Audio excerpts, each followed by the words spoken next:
All right, hello everybody. We are live here with Gene Bond again. Yay! There he is. Yeah, an amazing sketch artist. Really, really good at perspective, at drawing people, composition, really everything. He's pretty good at a lot of stuff, and he's joining us today to talk about scaling in perspective, and also to talk about drawing some interiors as well. So Yeah. that's going to be awesome. I'm going to go ahead and let our Discord know that we're going to be live. Delete this because we're not on TikTok. Today's topic: Gene Bond.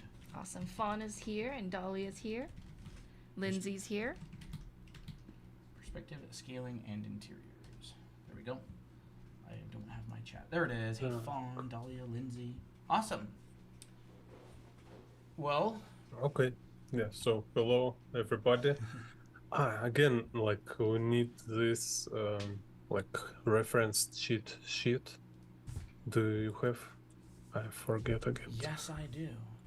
Ooh, we should have like a digital version. Of it. Yeah, I do need a digital version of it. You know, I can actually let me do this. Guest plus. Here it is. Yep. There we nice. go. Mm. And I need a digital version Yeah. of this. You have like Yeah, we'll send you later a digital file. Okay. Or you want now? How about now? I'll just put it up on stream. Yeah. Yeah. So, Like yeah. Welcome everybody. Awesome. I do know that there are people going through and watching the VODs as well, because I did get some messages about how great of an artist you were. Even Helly Oh yeah. was going through it. Oh, that's great. Yeah. So if you're watching this, Yeah. Sarah, hello. Another Student Sarah. not Mod Sarah, but hi Mod Sarah as well. If you're here. Perfect. All right, I got it. Okay, I send you. Yeah. And then we'll just go stream. Yeah. So yeah, first of all, I think it's like a disclaimer, also important to keep in mind. It's there is different. I always like for myself, I separate process of learning and kind of it's like a training, developing skill, practice, right? It's on the one side. On the other side, it's when you actually create, and it's like it's more centered, it's more focused on your like effect which you make. So very often, even like when you have like super good foundations, you know how to draw everything properly, how to measure everything properly, but you will make shortcuts just because you don't have unlimited resources and you need to save your energy and time. So you say like, okay, here I can do shortcuts and be loose with the proportions, be loose with measurements. So even when you practice and study how to measure everything properly in perspective, in reality, you will not do this in the most of cases because it will be like too slow, and in most cases it's not necessary. You will just kind of eyeballing it, but this ability to eyeball and intuitively draw proportions, it's based on your previous practice. So have this like practice of drawing like exact ratios, exact proportions in perspective. It's like so-called perfect practice, right? So it's like really help you to have this like idea of how it should be. So subconsciously your brain like he will like refer to this previous experience, say like, yeah, I remember it should be something like this, and subconsciously it will like influence your this kind of loose and fluent intuitive approach. Yeah. Perfect So practice. That's interesting. perfect practice. Yeah. Yeah. Could could you give like an exact definition of perfect practice in like as few words as possible? I want to take a note on it. Oh. Put you on the spot. It's huh? like dev- I don't know. It's like a developing your skill, you Mhm. know. So it's like imagine it's like in a sport, you have isolated certain skill you want to improve. So Mhm. it might be like your endurance, like you want to be able to run, endure, like so you need to kind of this heart rate, your breathing, all the Mhm. stuff, muscle strain. So you need to kind of move your plank, kind of your baseline higher. So perfect practice is kind of like moving up your baseline, Mhm. right? Like a knowledge of anatomy. Yeah, it's like often like you don't think about anatomy when you draw like your fun stuff for fun. But if you practice before how to draw anatomy, it will be there. So kind of All right. practicing to improve those subconscious skills so they come out automatically without you having to think about it, like that sort of thing. Yes. Yes, because Mhm. intuition, like what is main thing about intuition, it should be like super clear. Intuition, it's your experience. Mhm. You're not born with intuition. Nobody like give you intuition. You don't get it from your parents or whatever. Like there is no, I don't believe in this like woman intuition or some kind of like psyche abilities from childhood, you know. Mhm. Intuition, it's your experience. So what you practice before, you do it so often. You did it so often, so it became your automotive mode, like a driving car, like we walk, right? Like first we was walking, it's like you can look children, right? They like think about, they like look at their legs and like, okay, this leg move first, after second leg, and then it's like you do it so often, so you don't need to think about it now. You like you free your mind from this part of work, right? So it's you don't need to like really spend your attention for this anymore. Now you can focus your attention on where you go into. Same like with the car, right? You don't think anymore about how to drive, like where's your legs, where's your Mhm. hands. You do it automatically, so you more focus about like situation on the road, about like where you going. So you will be able like um, you have more resources actually to react and stuff like this, you know. So goal of this perfect practice, it's to put as much tasks as possible into automotive side of your process. That's great. So So, the goal mm, of perfect practice is to put as much stuff, as much of the drawing stuff as possible into automatic intuition. yes, That's great. so it's like uh perspective grids, proportions, 3D volumes, how to shading, how to color, everything like you can imagine. So like when you start to draw your picture and now it's like, okay, I need to work on this problem, I need to work on that problem. And at the beginning you have so many problems to figure out and you like don't you overwhelmed.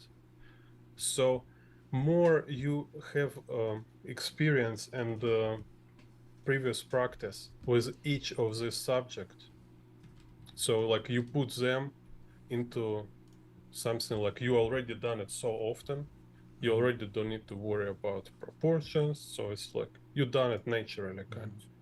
So more and more of these problems, it's your like natural state, like you're very fluent with them, and now more you have resources to think about what you actually want to draw. And so it's became like kind of you're just having fun, like with Tolkien something, you know, like I don't think about grammar, I don't think about words, I just think about what I want to say. Mm-hmm. It's a really good Like a analogy. fluency in speech, yeah. And so the way to get all of these things for a lot of people who are watching this, they're still they're still kind of trying to walk and put one foot in front of the other and very wobbly.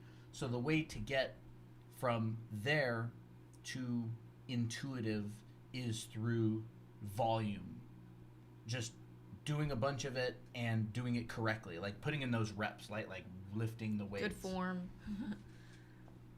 Yeah, yeah, it's a volume. Yeah, generally answer is yeah, it's a volume, and it's just like I say, why we better to separate. You can mix sometimes them, and I will also mention it. But at first, you need to have clear idea. You separate these two type of activity, because this, when it's a perfect practice, you think only about on a proper way to do it. You think only about like, oh, I need to measure it, but you need to understand it's not how you will draw for fun. It's how you draw to study, to make sure you process. You need to go through each step. You need to process each step, and you need to do repeated. Like you draw one picture, you measure stuff, then you draw second picture, like from maybe other angle, but again you need to think about proportion. It's like very dry, very boring might be, but it's like it's feel like a solving certain puzzle kind of. So it's fun in another way. It's not like you're making your art, you solving puzzles.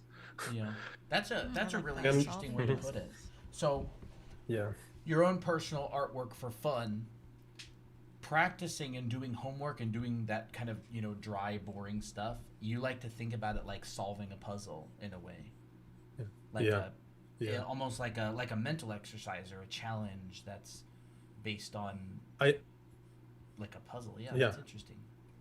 Ideally, it's like everybody have this kind of games on the phone. This like kind of improve your intellect or something like this. You feel like Word it's games. make yeah, kind of it's make your brain busy, like improve, like when in reality, it's similar.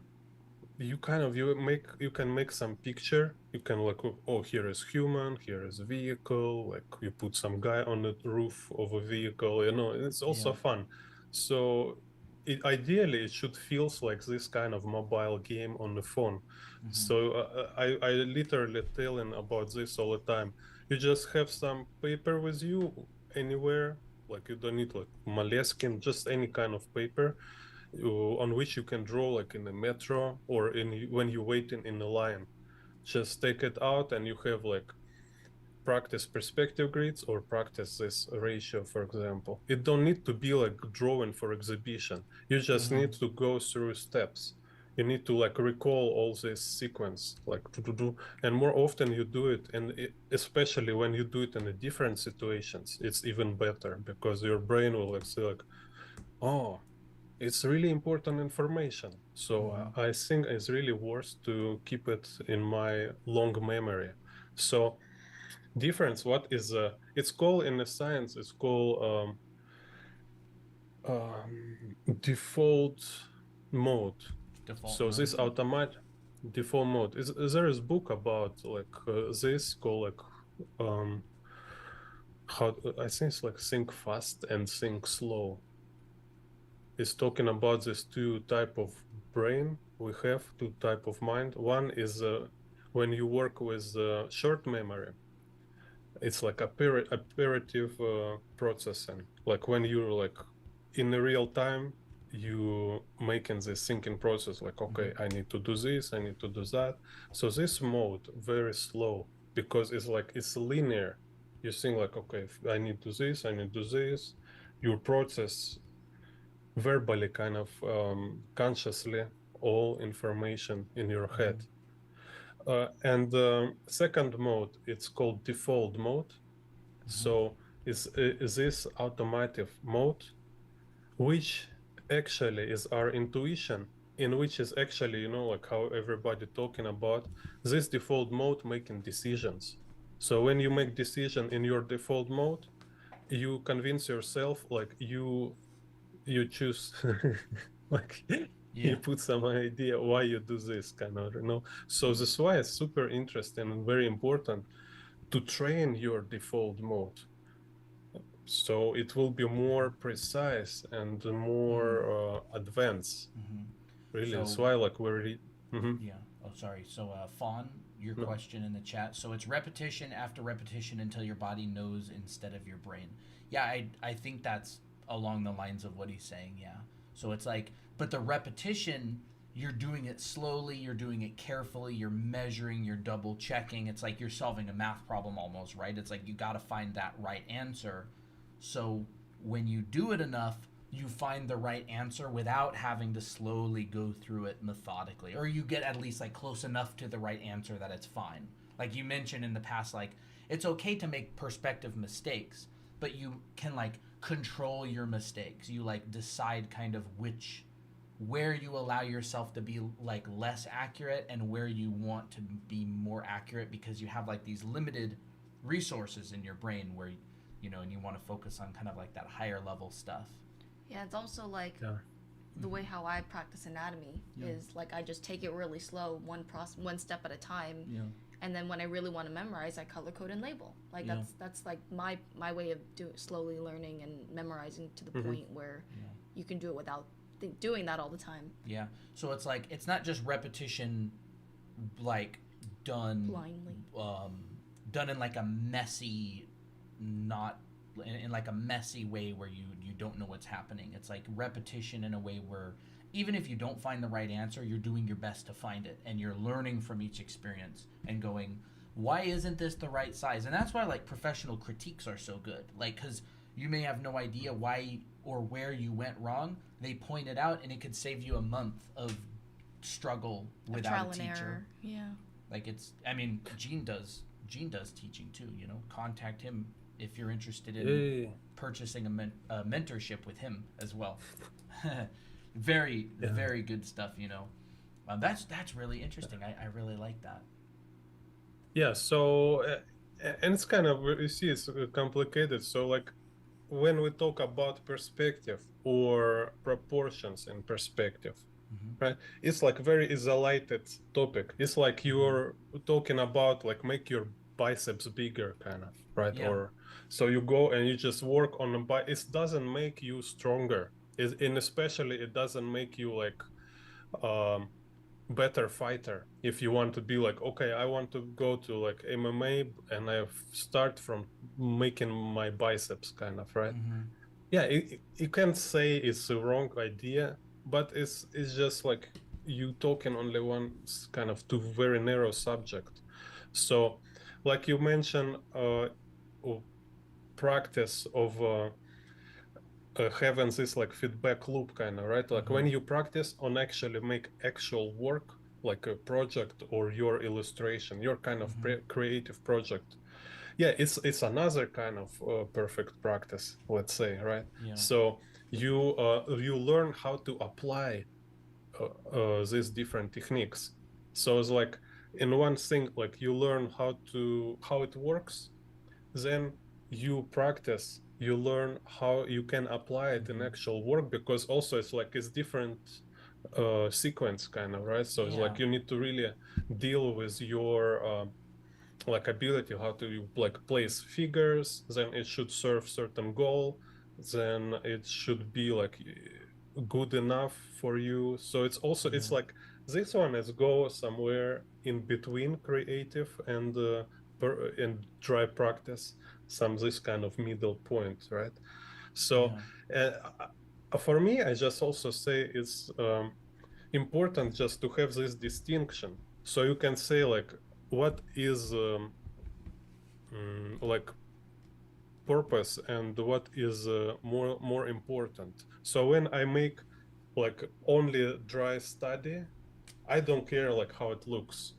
I don't want to exhibit it, and even maybe nobody will see it. It's just for practice.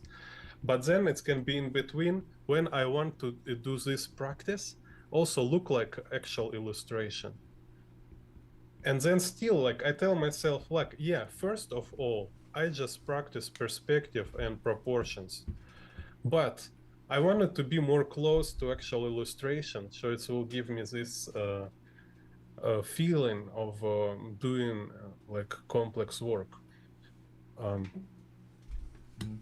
Um, I was taking a class by an artist named Clint Kearley, and I think I'm remembering the last name correctly. He's like a Magic the Gathering illustrator. He's really good. He actually has a channel called Swatches, and he was talking about along the lines of there's like component skills and then there's batch skills. And he was saying that component skills are like those individual components, like anatomy, perspective, foreshortening, rendering, your ability to paint materials, your ability to like composition, portraiture, facial expressions. And he's saying you like practice those individually on your own, but and that will help you improve at those things. And then you also want to exercise your batch skills, which is like making a full illustration. So like yeah, cool. and I think that's along the lines of what you're saying. Like you could practice anatomy and do a bunch of muscle studies, and you can practice perspective and scaling objects, but you're not going to see immediate improvement in your illustrations until you start practicing applying those things to your illustrations as well. Yeah, And I yeah. thought that was really interesting. It was very helpful. He has a they I think Clint and his wife actually has a website and a YouTube channel called Swatches, like a paint swatch, Mhm. and it's really really good. I really recommend their stuff. They're very high level artists. I would love to get them on sometime. That would be awesome. Oh my gosh, But that'd be so cool. yeah. So I think that's along the lines of what you were saying, right? Yeah. Again, has a batch skills and which kind of how can you Component say? skills. Ah, Yes. component. Cool. Yeah. Yeah, yeah, That was yeah, in his exactly. Yeah. it was in a class of his. It was on making like a Magic the Gathering type illustrations. It wasn't his rendering Mm-hmm. class. It was the kind of like the higher level class. But Mm-hmm. yeah, awesome.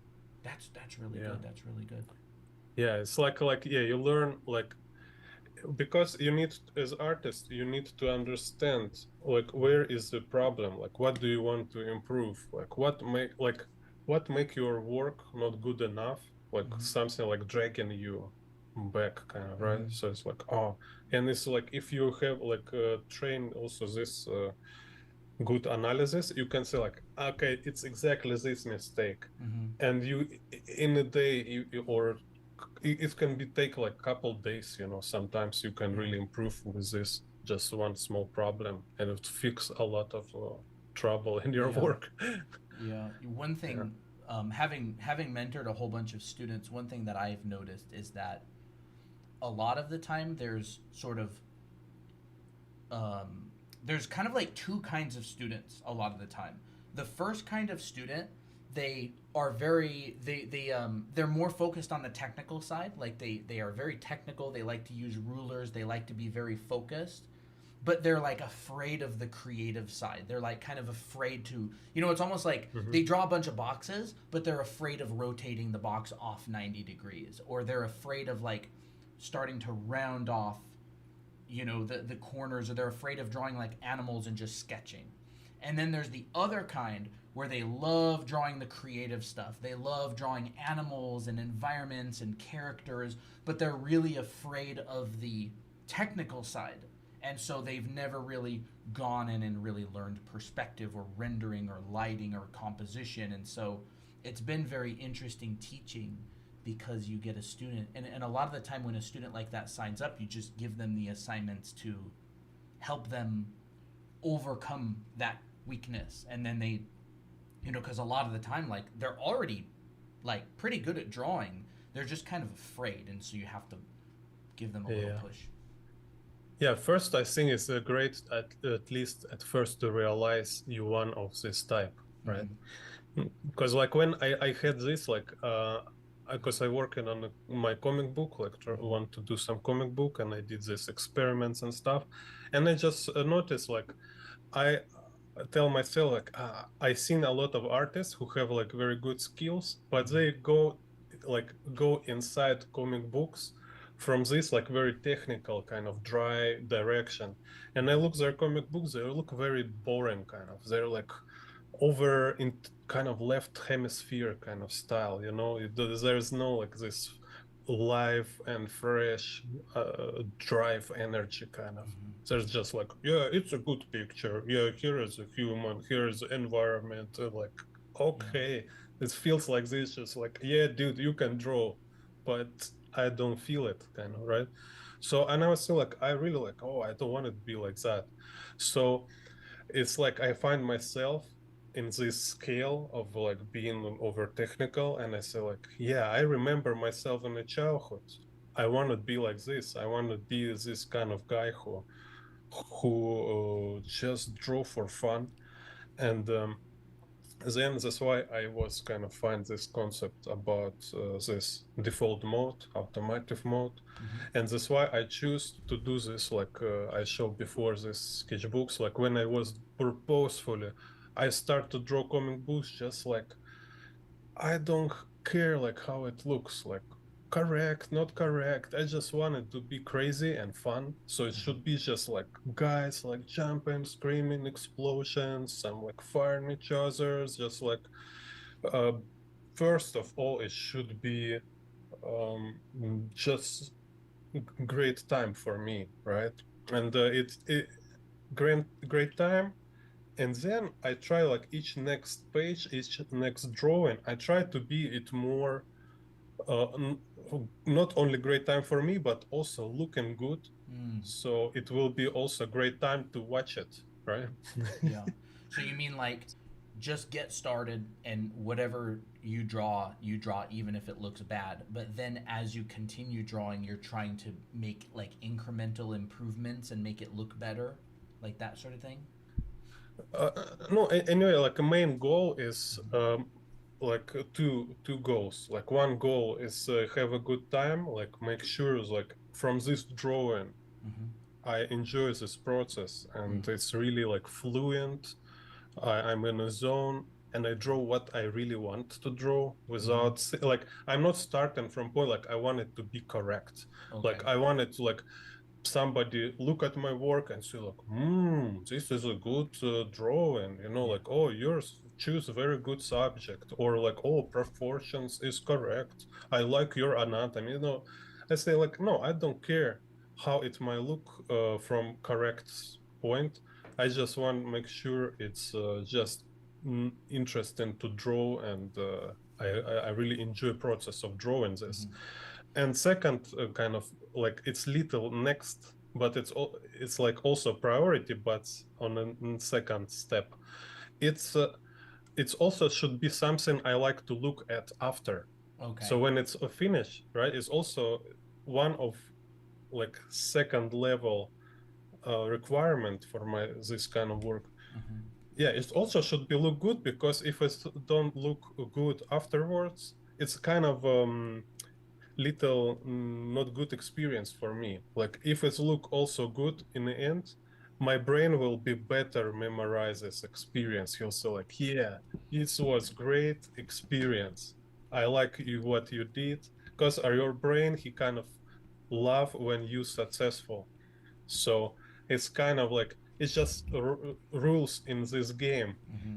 You better manage to have this result, so you will be happy with the result, because your brain will give you this like serotonin or something, like Mm-hmm. reward with your body drug, like and you was like, yeah, once you have this serotonin gift, kind of, let's say like a treat from your brain, uh it's became in your memory. So now like Mm. it will like to do like immediate link to this experience, Yeah. like, oh, nice. It reminds And me of sometimes mhm. our cats. We were looking up how to train our cats better, and it says positive reinforcement, right? Like you give them a treat right after they do the thing so they can link good with the behavior. And it almost reminds me of that. It's like that serotonin and you know the thing that you want to do, and you're just like, I get a reward for doing the thing. That's good. That's funny. I learned this from working with children. Really? Like when I was teach how to draw in Hong Kong, like I was work teacher in Hong Kong, and I have mostly it was children, like mostly 8-year-old, Mm. and I noticed like children like before 8-year-old, you can see super clearly like they when they tell you like they don't want to draw, they're actually afraid to be like humiliated or like to get this like unsuccessful kind of result, right? So they just to avoid this like I don't really want it, and you kind of like you need to promise them, so like no, don't worry, like this is why I'm here. I will help you to make a good real picture in the end, right? And then if there is no good picture in the end, okay, it's like you destroy his motivation. Like he will say like, I never like drawing, you know. So usually like a children this reaction, like it's very interesting. I was saying like, wow, I can see it absolutely clearly, right? Like there was potential, like you can see like, yeah, she definitely can draw more and she can become like really into art. But here no, it might be like maybe she will never draw again, or at least it's kind of give this kind of trauma, like so much kind of uncomfortable memory for her. So she will back to it after some time. She really like maybe she will find more like new comfortable environment for her to try it again because now she has this kind of fear, and it's so funny like to see this because like it's not like real problem, right? It's just about how our brain is so much require success. If you don't have this success, your brain's like, ah man, no, it's not worth it. It's like why it's like yeah. Yeah. So and then I was thinking like, wait a second, to be honestly, like I am like this too, right? Yeah, I feel that as well. Yeah, like every time like I have not good drawing, it's like, oh, I think I'm not real artist. No, like after like 20 years of drawing and stuff, no, it sucks. Like it can't be coincidence. It's a sign that I'm not real artist. I should stop drawing. I need to go find real job. You know? So this is how our brain works. You really need to consider it. Keep in mind, just like yeah, if you have a high plank, or so you're not able to manage to get to this result you want to, you really expect, right? So okay, then be ready to manage this discomfort. So it's kind of like a normal, but you lower your plank for your particular work so you will be happy with the result, or you need to get through this discouragement and like when you're like, oh my god, so many horrible drawings, like I keep drawing and everything's so bad, you know, and you need to keep drawing, you need to keep drawing. It's like you have not excuse to stop. It's no real excuse, it's just your um, reward system kind of, that's it. Yeah, it's really interesting. I got over that feeling and felt more confident thanks to Colton and Christina, even during my time in college. Really appreciate it, Kevin. Thanks for showing up, by the way. Hey, Tori. How much should batch skills be practiced over other perspective practices on scaling? So, are you saying, like, Kevin, like the amount of batch and component skill practice, like what would the distribution of practice be? I think it depends on the artist. What do you think? Like, what do you think the Gene, like batch skills versus component skills? How much time would be spent? Yeah, I think it is really very flexible thing. Is something like everybody needs to manage themselves. It's important just to see.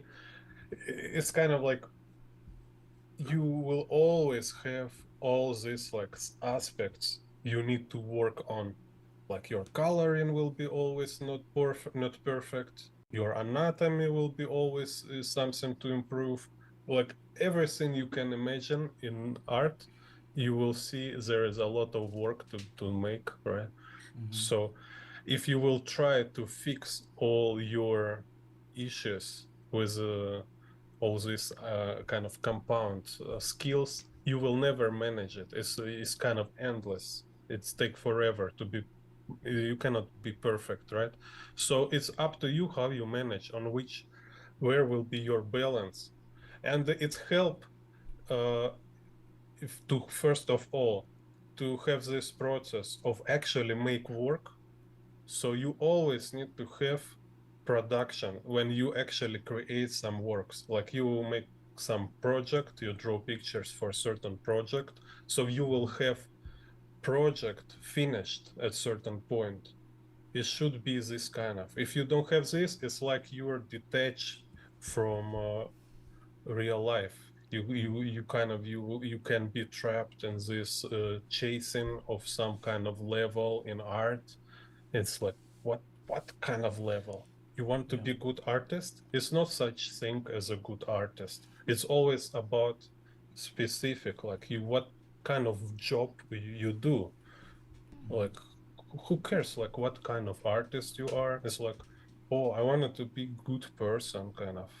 Yeah, nice, but you need to work somewhere. You're not gonna be just good person without doing actually something.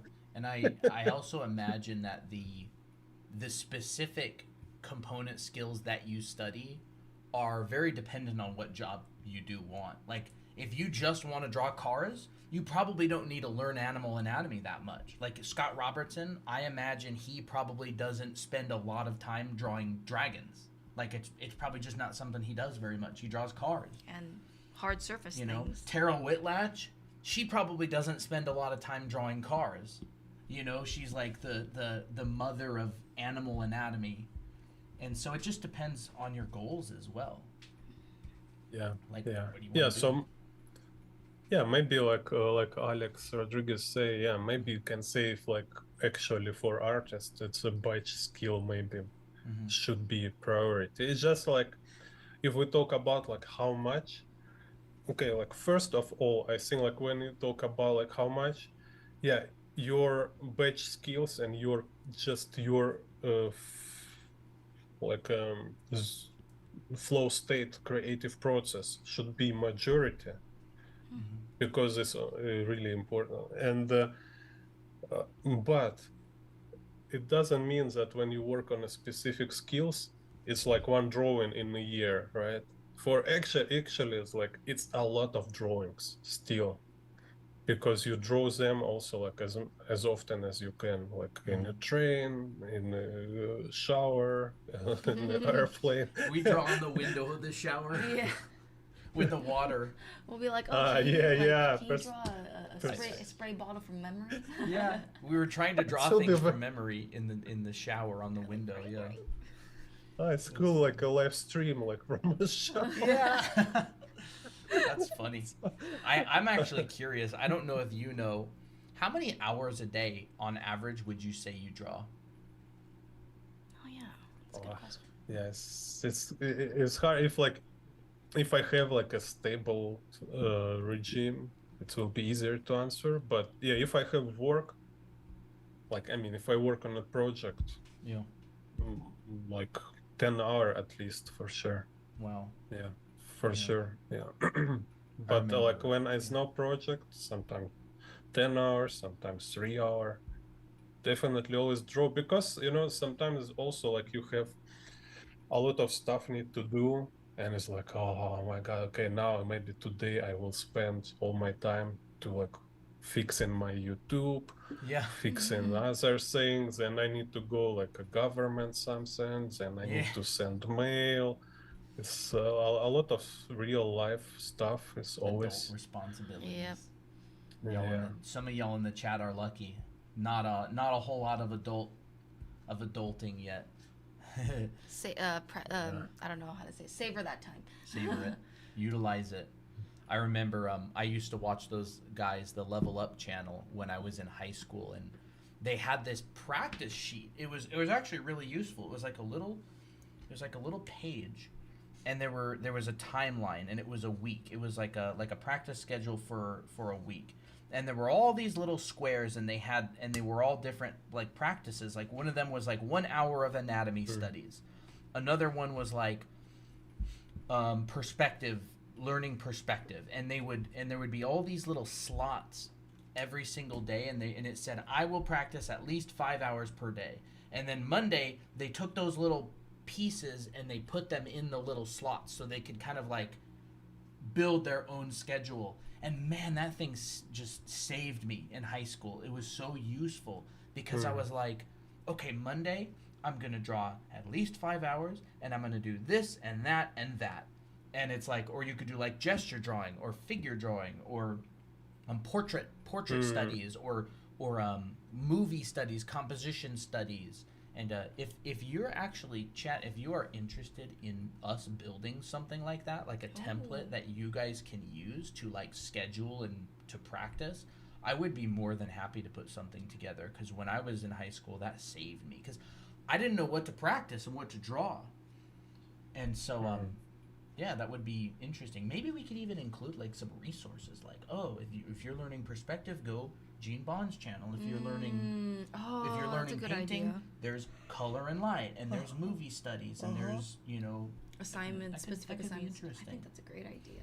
But so it's. No, I like to see this stream about how to plan your Yeah, that's. A work. No, I think Yeah, that's so a it'll really be good cool. topic. You want to do that sometime? Maybe we should Yeah. do that stream.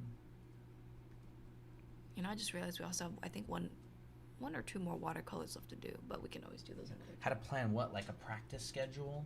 Like how to kind of plan improving as an artist? Yeah. Like schedule how to template. manage your life as artist. Fawn says, yes, please, schedule a template. That sounds like a lifesaver. Yeah. You Yeah. know, I feel like that would be a really good topic to talk to various artists about live. Oh, it's like how to manage your Yeah. life as an artist. it's And- almost like a Yeah. what you draw in a day type yeah, thing, and you make a schedule and make it kind of cutesy too. I really like that. That's a great idea.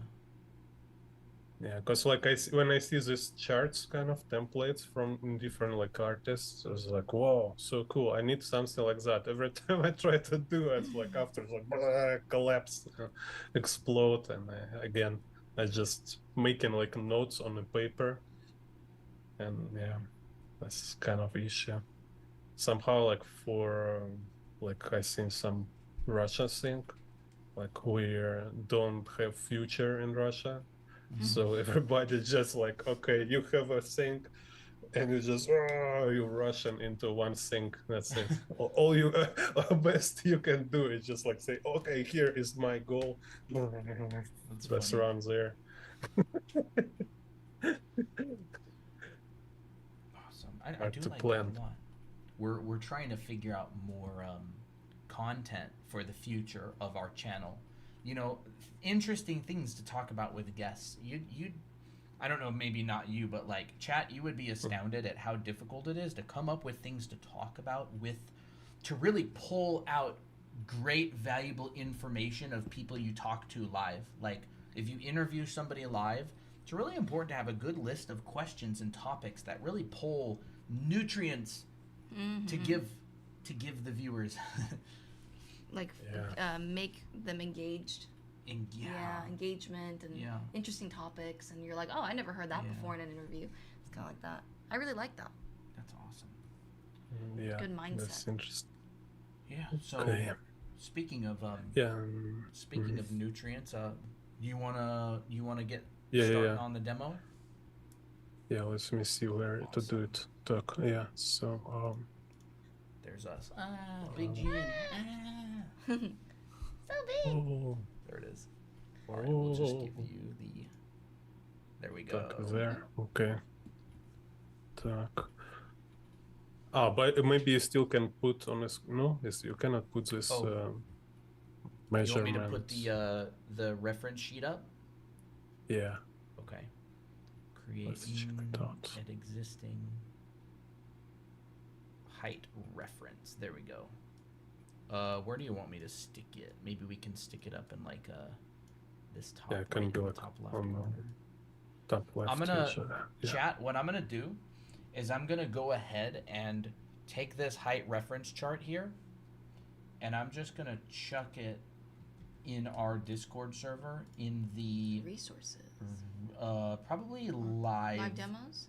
demos, and I'm gonna say, and I'm gonna ping Gene and say, this is Gene's Okay, cool. height reference sheet. Yeah. So live demos in our Discord server. I'm posting that, so you can if you download Perfect. that as well. There we go. So yeah, so here this sheet, and the idea is it's just like it's it's so simple. It's just about having a line with a measurement, some kind of like a line with a scale.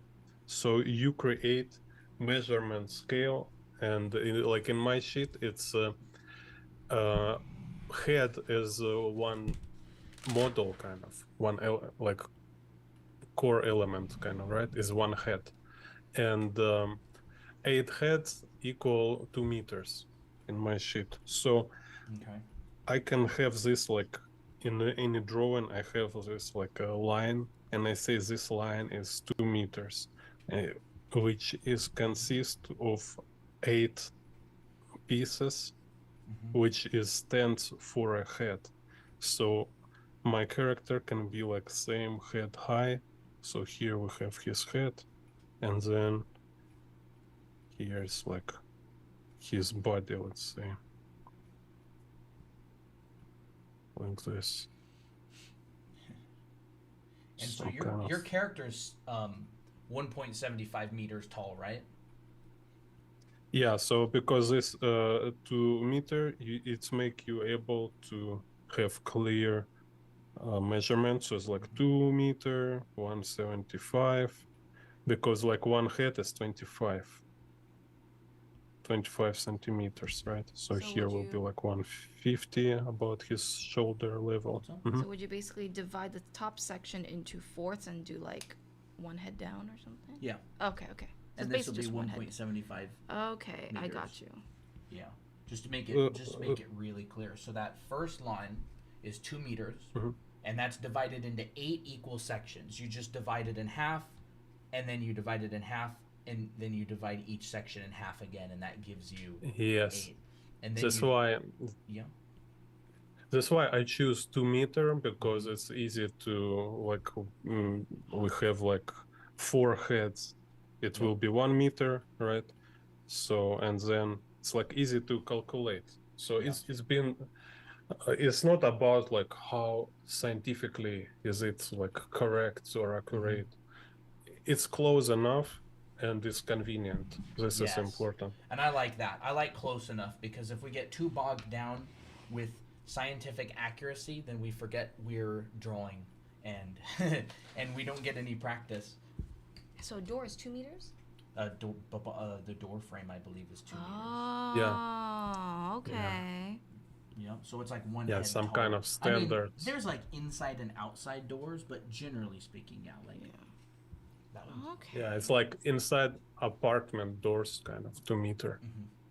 If it's not Hong Kong or Japan, maybe theirs will be shorter. Yeah. So, yeah, you can. Yeah, actually, like for example, like a Japanese traditional house, you can find its actual measurement. Mm. So it's also it's kind of surprisingly how it's easy to be precise. It doesn't take much time. You just like say, spend like 10 minutes, you Google and you find like actual measurements. So and you can create scale, and you know exactly how your character will be in the house.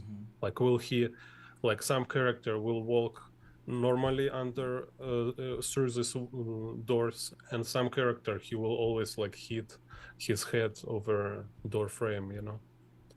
Yeah. It's kind of interesting. And like I've noticed lately, I've been walking around with a tape measure everywhere. I measure things. I'm just like, how tall is this table? Or I'm like, wait, how high is the light switch off the ground? And I'll see it, and I'll be like, oh, it's this high. Well, I can draw that because I know where to put it. So also it's important, it's very common, convenient thing about using 8 heads, because again, is this you just subdivide it like this, right? So you have like, you draw any size of human, like you know where is his top, where is his feet, and now you just subdivide it in half, in half, in half. You have head. That's it. And like usually this the center of a figure, if we're talking about this kind of like a tall guy, like kind of supermodel or a superhero, he will have this ratio, like or maybe just contemporary young people, you know, so they have like this kind of, how to say in English, pelvis. Pelvis. Okay. Yeah, pubic bone or pelvis. So basically it's like half of a body, it's a length of a legs. So it's very convenient, right? So you know it's legs here, and if like middle of a legs, it's a knee. So actually knee kind of here. No, so it's like very convenient how you can build figure. You just drop middle, say okay, here is my legs, here it will be like below this kneecap, and then here you can find this like half, it's a head, then you have like shoulders, so you can make like rib cage and pelvis, then is your hands. It's very practical kind of. Yeah, I remember. It's interesting. I heard you talking about on one of your live streams how a lot of drawing is not even really your drawing ability. It's like knowledge, like understanding how tall things are, or understanding like how to break a body down, like how you're showing right now. It's like it doesn't actually take that much drawing ability. It's more knowing and understanding the proportions. Yeah, totally. Yeah. So I have a So, question. mhm. So like let's say when someone is sitting down on a chair, like how Yeah, I know that the height changes significantly. So like how many heads tall would you think that would be? yeah. So then you see, you can again, you can establish it.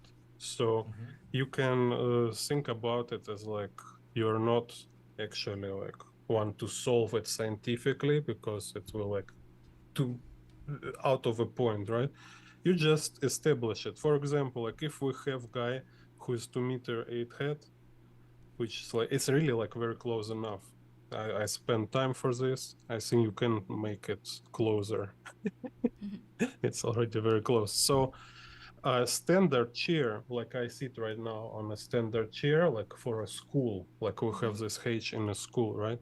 It will be like 50 centimeter high. So it's like this guy, this So like middle kneecap of his level. leg. Yeah. Oh, okay. So we have this standard H for a table chair, like for office or study in a school. So, and then you can calculate or say, okay, if he sit, so he will put his like lowest point of body on a chair. So it's like we just need to deduct 2 heads. We need to deduct half of his legs, right? So now Okay. instead of 8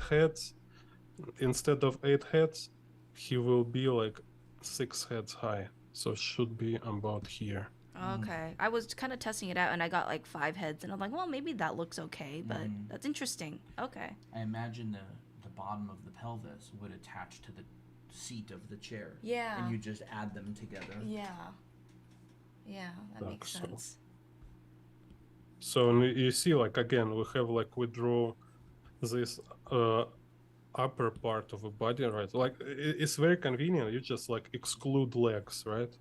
So okay, legs is here. Now we have like these 4 heads here. So it's like 2 heads for chair and 4 heads here. Total 6 heads, right? So now you just like find like where is his head, and then we have rib cage and Mhm. pelvis. And I don't want to. So I don't want to hear anybody in chat complaining about math because this is literally 2 + 2 = 4 math. It's kind of true. Yeah, though. like No I say, simpler math than this. yeah, like I say, it's your brain exercise. It's not like you will really need to draw this every time when you want to draw your stuff. Mm-hmm. You teach you really like build IQ for yourself.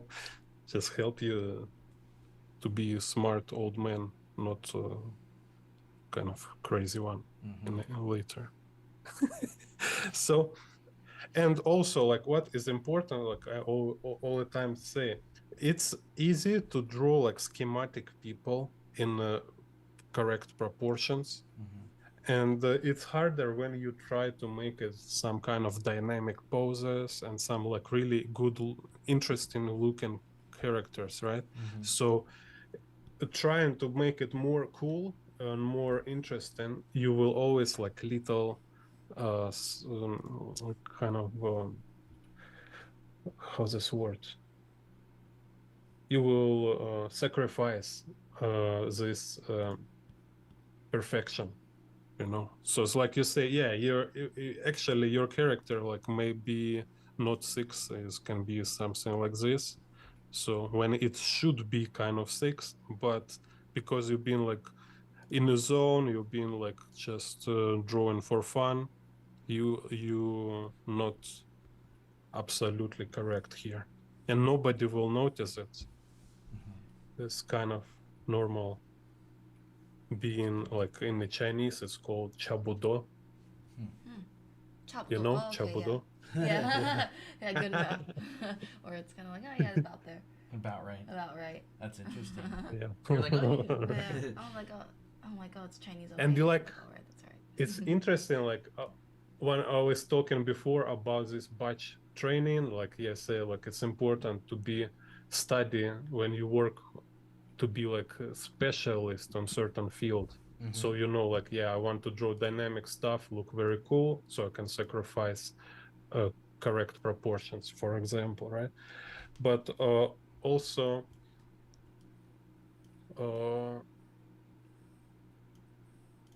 moment here is like you need to look this like super pro artist. It's really important to study their work, like to look their process, to look closer to their work, like evaluate their perfection. And even if you can find their tutorials, they will, if you find their tutorials, they will directly tell you how much mistakes they do all the time. And if you don't find tutorials, you will see yourself how much shortcuts, mistakes, errors, everything's there. So it's just another kind of skill. It's how to not be kind of too serious about this, because if they do all these mistakes, you can also do them. So it's like important to learn it from observation, to see like how much you can let it go. Yeah, you can slide Which- your sketchbook a little bit over to the left if you want. Okay, yeah. So here you see, yeah, so then it's like if in this you can little closer this chairs on the video, so there can be like different type of chairs. So this one, for example, it's a standard like chair for school. So we have like a table about 0.75. It's like 3-head level table here, right? When we, it's like, Yeah, I guess what you were saying study about some. seeing how many professionals make mistakes, it does feel like sometimes that, I guess I'm like backpedaling a little bit to what you were saying before. It feels like professionals never make mistakes when you're a beginner, but when as you get better, you notice and you realize that they're like calculated mistakes. There's like a tolerance, you know what I mean? It's like this this tolerance that Yeah. they have where they're like, I allow myself to make these kinds of mistakes, but not those kinds of mistakes. Yeah. So I say you learn this. You need to learn this kind of true as early as possible. Is that like you learn how to do it properly to also understand how to make mistakes. So you learn to draw wrong. And this kind of sounds funny, right? That But would be a good it's YouTube really video title. Learn to draw wrong. yeah. How to draw Yeah. wrong. How to draw things incorrectly. How to Yeah. draw correctly by drawing them incorrectly. That's a good idea. I like that. Interesting. Yeah, like be a master who draw everything wrong. Drunk master kind of, right? Yeah. How to draw. Okay, wrong. so and here's like in my chart we have like 3 main type of a chair. And even like can be just the ground, right? So character, he can sit on a chair which is tall like 0.75. It's like 0.50. So chair tall is like 50 centimeters. It can be like 0.75 centimeters high, or it can be like 50 centimeters high, or he can sit on the ground, right? So it's again, it's just about this. It's like okay, now we have this chair which is h 1.5 head, and height, Height? yeah, height, Oh, height or height, Height. height. So it's no hate. It's like Not like hating on the- something. Yeah. I love that. it's like 1.5. I hate. Yep. I hate math. Yeah. Okay. Actually, I Okay. mean I height. hate. That's great. Okay. So, and here we say like, okay, so this is one head. So now we need like our character, like he have like 4 head on a chair, right? So it's like so in total it should be like 5.5. Yeah, total should be h like 5.5. 5.5. But top here it should be like 4 heads on a chair. So I have this guy head, rib cage. So and now for lower part of the leg it still will be like 2 head high, right? Because we have this like this part is 2 head high. So leg kind of has this little movement to up.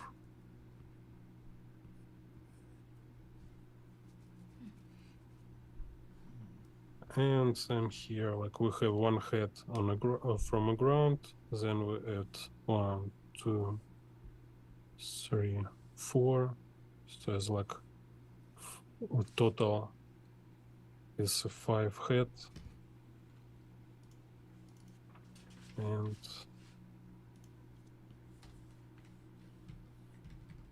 will be like this.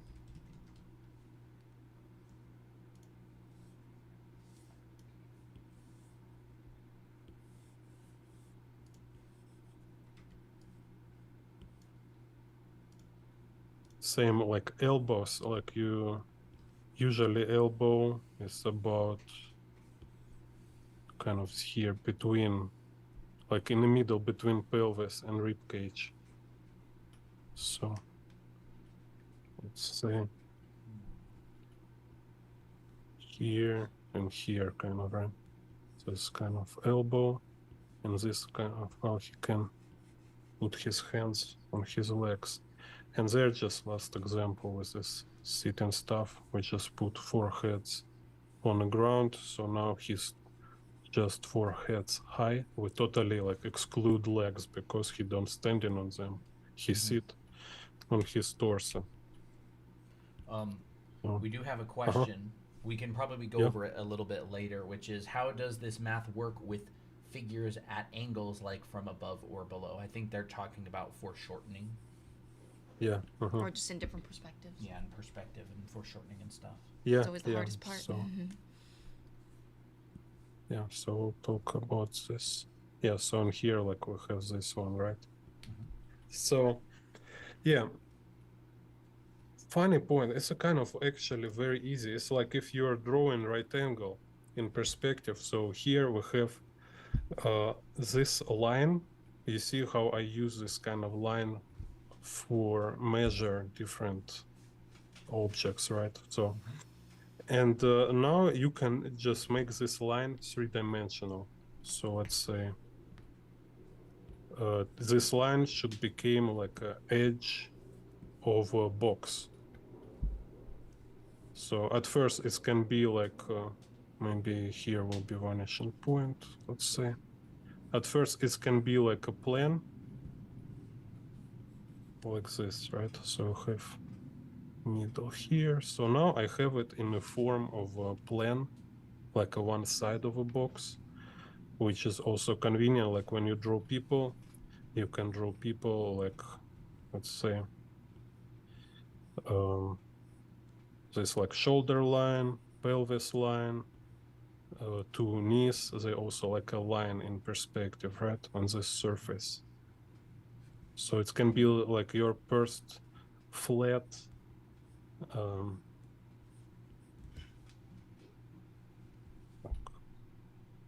it's too long hands anyway.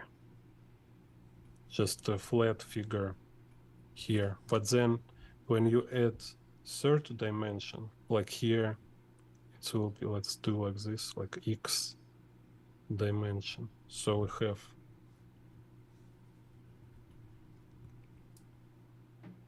no colors. breaking Okay, out the anyway, so colors. this Hey. X, Wait, I saw orange. no colors. I somewhere far. Okay, so here we have X, here we have Y, and these are Z vanishing point, right? So this like three dimensions. So with the X, now we have like a right angle. We have box. We have box in perspective. So you see now you can, any of these measures, you can like wrap them around box like this. So now we have like these four heads all around. And now you can also like draw a human, not flat, but also like a made from boxes. So it's like this rib cage, shoulders, and a head.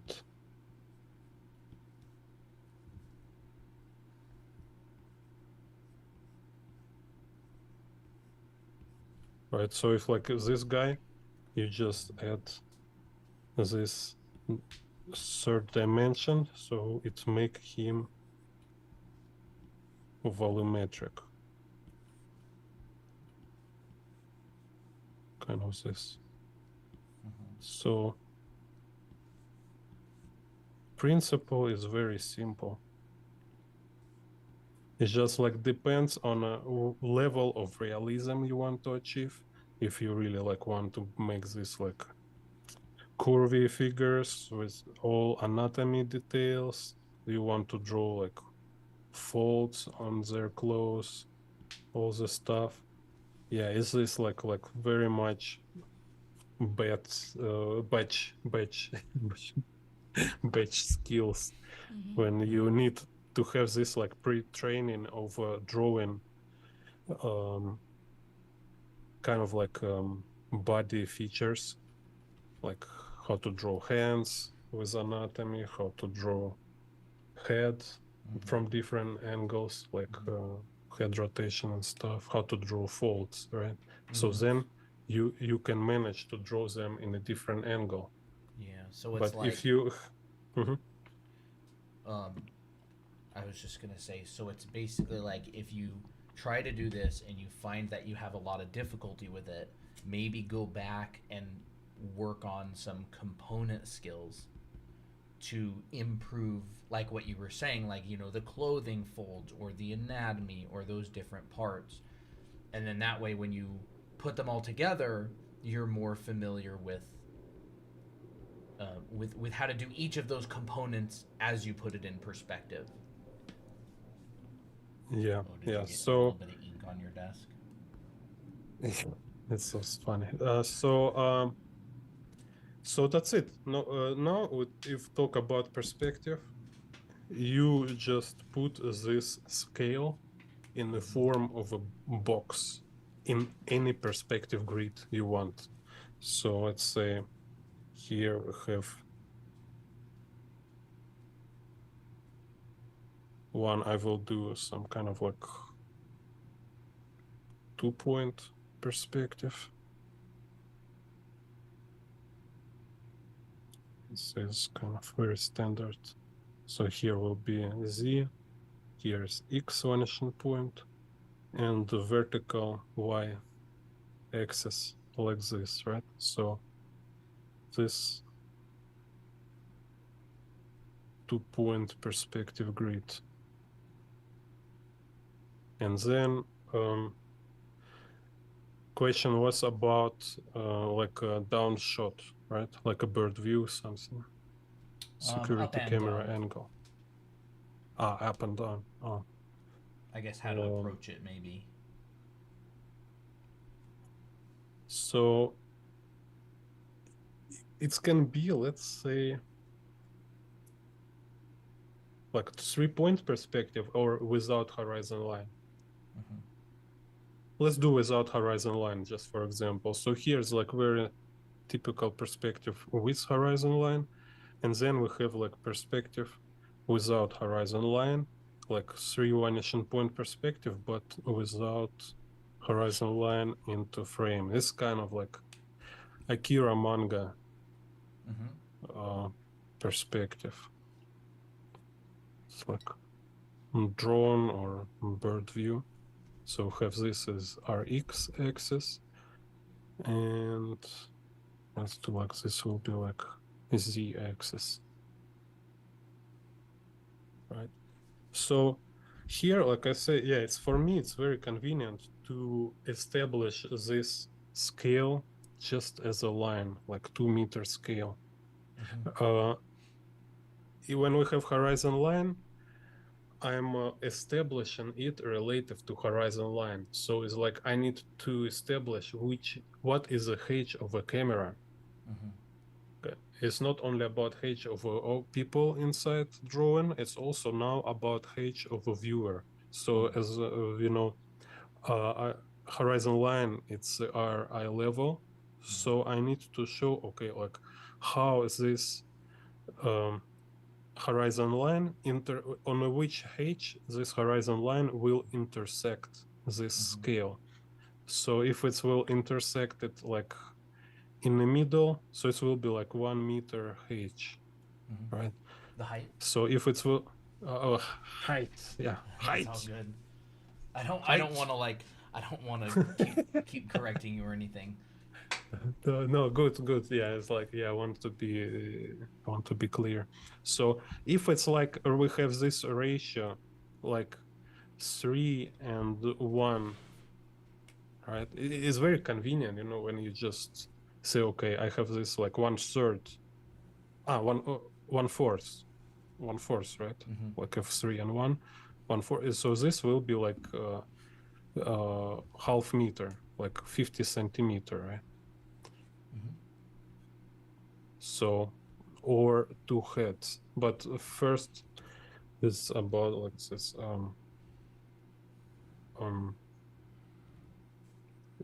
just parts of this line. So let's say how high you want it to be, our eye level, like middle or 50 centimeter or meter and half. Maybe keep it simple. Just we'll do like 1 meter. Okay, so let's middle, right? So Yeah. anywhere on this, it's not important how size it is. I just establish for convenience. I just say, okay, here will be this scale with a ratio 1:1, because I know it's like 2 meter. So with this ratio, I have like one above and one below meter in this scale. So, and now if I want to draw like 7 head high, which like will be 175 centimeter character, right? I just make I can do choose like which direction he facing. So maybe I will do like he's looking to left, so I draw this like flat plan of him. So here will be his head. Then I choose like randomly I can choose like how long his legs, you know, because not everybody have like perfect measurements like some K-pop star, right? Danny draws. Some it can convenient. have. Idealized proportions. It's great. I love it. Yeah. So you just choose like how long his this ratio of length of his body and the legs, right? So just subdivide it. Okay, so here we have this guy. It's like just a flat, and now it's just I will consider there is third dimension if I want to just work on his details, you know. Let's say like he have robotic legs, so there will be clearly boxy kind of, right? So I have some this stuff here. So he's like cyberpunk dude with cybernetic legs.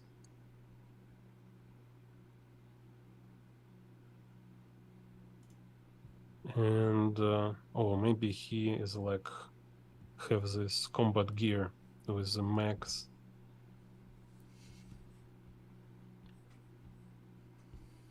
So here is his face. Here how his head moving in perspective.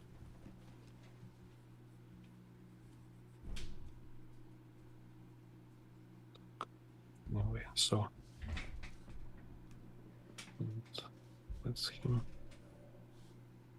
Ivagan. Okay, but this is just like one dude. How about other guys? And how about him moving around, right? So it's just about like 7 head. So you see it's different. It's interesting. Like if my initial scale, this is 7 head, right? But after I put it in perspective, he became like little higher because now he's in a 3D space. So he's closer and get bigger. Now I can draw him in any place. So let's say like or similar dude like from maybe it's like police, cyberpunk police. Oh, that's fun. And I say like okay, here is like will be this H. So we have this 1 meter above. And I look like okay, where's 1 meter below? So, okay, it's about here 1 meter below. So he just standing very close now. Again it's like say 7 head, so he's H here. I can make it like a central line. So now it's like he's flat.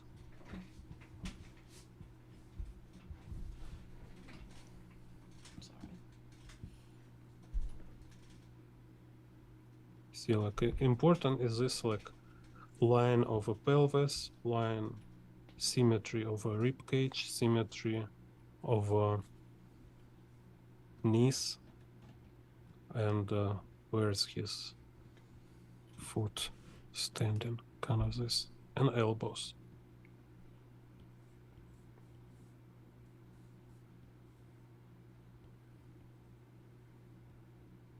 So now I have same H guy standing closer to us, and I can make him, maybe this one will be again, let's do him a robot, so we can show clearly like he is in space. He's three-dimensional. So it's like, you see how I follow grid?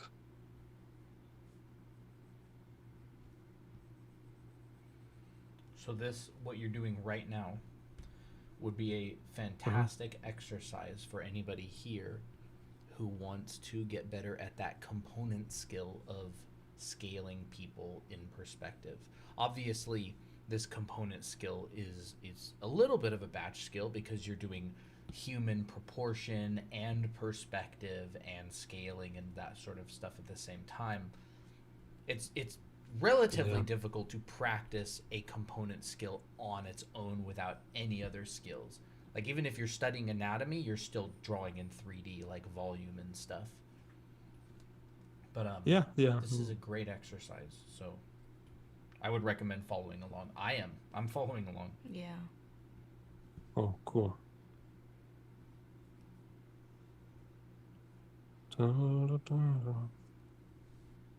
It's like come together right now. If I actually, oh, this is problem. Like when I don't take some time to translate song lyrics, I might actually have a very wrong idea of their meaning. Sometimes need to. Yeah, it's kind of problem of not native speakers. I would say you have a pass. English is not my first language. Mm.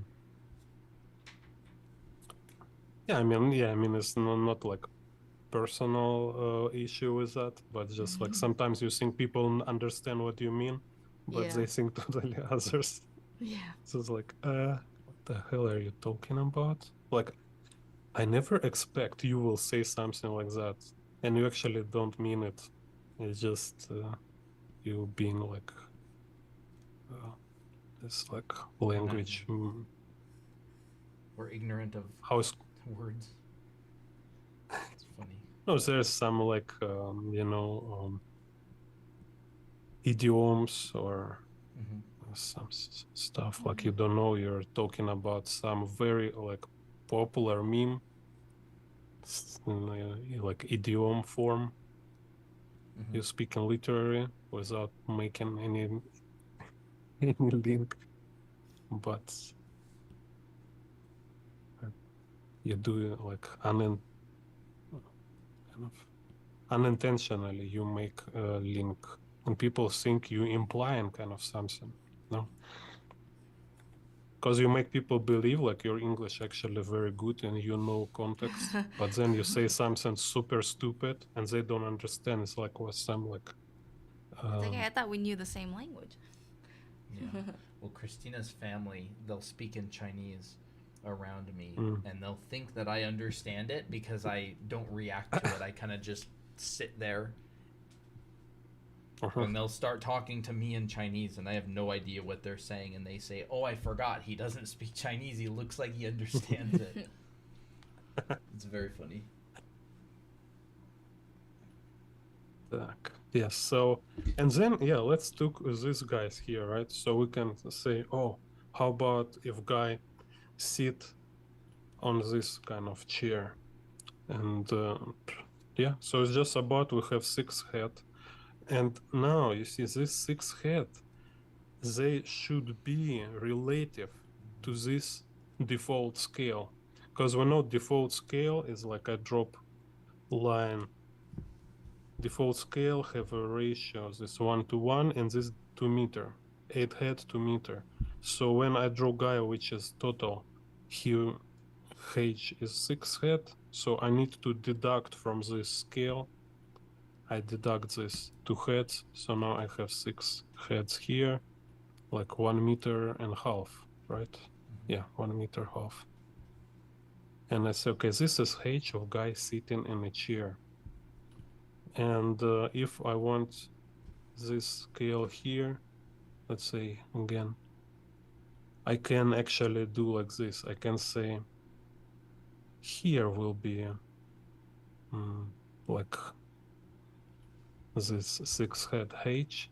So what is mean? It's mean like this same, because this 6H, it's 2 head above horizon line, right? Mm-hmm. That's 2 head. And we know below horizon line we have 4 head. So now we have new ratio, we have 1 and 2. See what I mean? It's kind of like very funny, like I say, puzzle, and to train your brain to be this kind of flexible. Because making this quick kind of measurements, it's this skill which came from practice. So instead of sitting and like really calculating centimeters or every time think about heads, you always can deduct it to groups. Yeah, that's Just really kind of- useful. And that basically means that if you use that ratio of 1 to 2 split by the horizon line, you could put a person sitting in a chair anywhere you want. Yeah, and you kind of you it's so kind of convenient and easy, but once you understand it, you need do this practice of just doing it. So you will get the fluency, because otherwise it will every time, if you don't do this like repeat it a couple times, you will not have this fluency. It's not only muscle memory, it's your neural network. So you don't have this like a neural network in your head which work on this subject. If you work on it, okay, you will get this neural network, like a default system neural network, which job is to solve this kind of problems. So once you build it, you make it solid by repetition, then it will work on its own.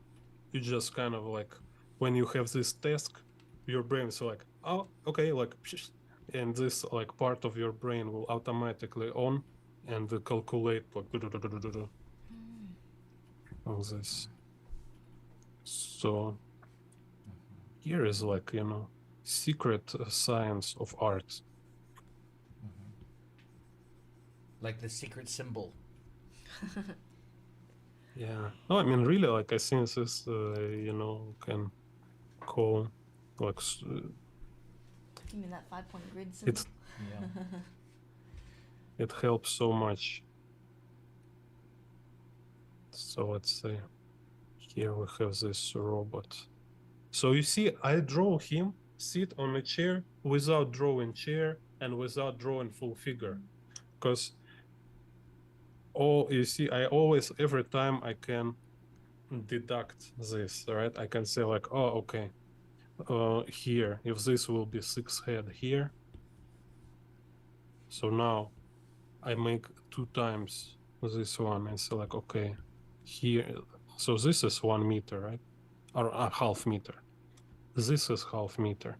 And then other half meter is go outside of paper, but it's okay. So now I know my figure, it's total like this sitting part on a chair, on this chair, right? This sitting part is total, it's 4 heads. So it's exactly these 2 parts. So now I just put them in perspective. Let's say, yeah, again, this direction. And I say, okay, here we have this dude head, some shoulders.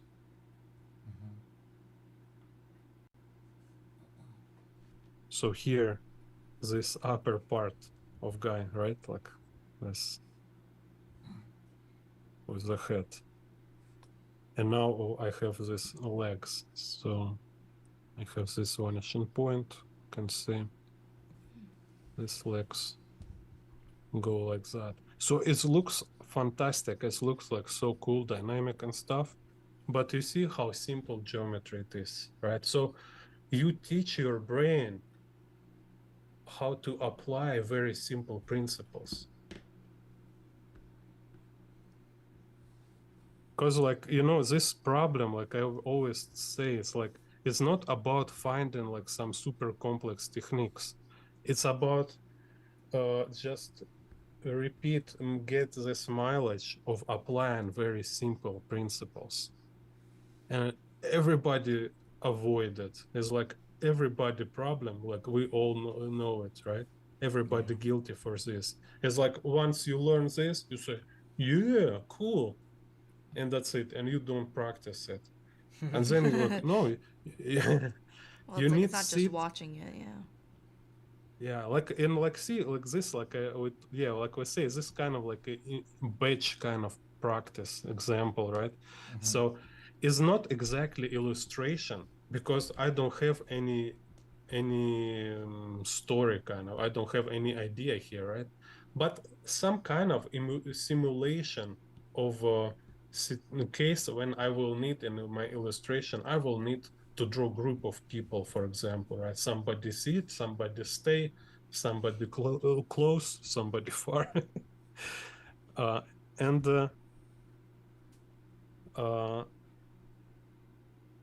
I kind of like rehearse and experiment, kind of predict these actual problems I might be need to solve when I will get this kind of jobs. And I want to be fluent solving these problems. This is why I sit and I say, okay, like every day I need to do some kind of perspective practice, right? Like you say, like I have this section in my plan, like I need to practice, for example, measurements in the perspective. So, and I sit and it's like, okay, before I draw a lot of standing guys in the 2-point perspective, let's me today draw like combine, like there is some standing, some will be sitting, and somebody will be like closer to camera, somebody will be farther from camera. You try to experience to kind of calculate different situations, like I say, you know, like it's so similar to any other discipline, and especially let's say, for example, like let's say some kind of special forces training, right? There is like a drills.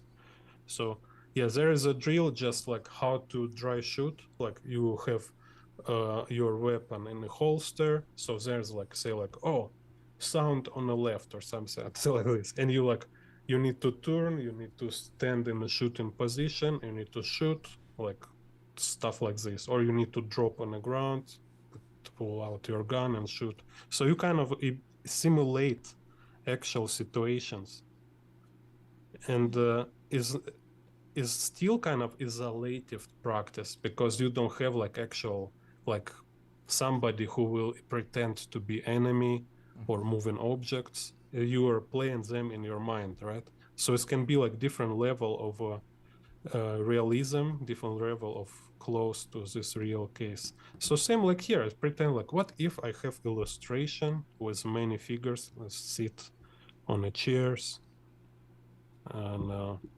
place in a different area. So it just make me more ready for, and once you make yourself more prepared, you will be more confident. You will be more prone to success. Again, like talking about how much we need success. Otherwise, is like put like a stick in the wheels of our creative bicycle. Yeah. That's funny. So let's say some kind of hydraulics here. Like it's so simple, but everybody avoids learning it. And I like this image trying to express. I hope it's clear, right? Like about like you creating drills. Yeah. This kind of Those are dummies. batch. Like, they're dummies. Yeah. Yeah, this kind of batch practice. It's drills. So you trying to prepare yourself for your creative process. So you will be more confident. So it's like drawing your own picture is like a battle, is like actual fight. And when you're doing this kind of studies, you improve your endurance, you improve your precision, you improve your aiming, and you can also practice to improve your just general ability to kind of like to solve particular situations. It's like, yeah, we have this situation, here is like in the special forces, like you need to hostage kind of, you need to save hostages from I don't know, some building, right? So they making drills imitating like there is a hostage, you need to break in building, and how they like talk to each other, communicate, all this stuff. And same here is like you say like, okay, this is a like interior, like in my comic book it will be a lot of interiors, and it's like, what kind of interior? Definitely might be like maybe some 7-Eleven interior or coffee shop interior, and you draw some kind of this 7-Eleven or coffee shop interior as exercise, which can be like a lot of mistakes, like you draw coffee machine wrong because you don't really actually need to make it correct. It's not actual scene, right? You just practice this like ratios of the space and stuff like this. I hope I will just explain it clearly. Oh, definitely. Nice. So you're gonna put interiors here. You're gonna put these. Oh, we can. Yeah. Let's try. So, you can show on this scale. Here I also show this 3 type of ceiling height.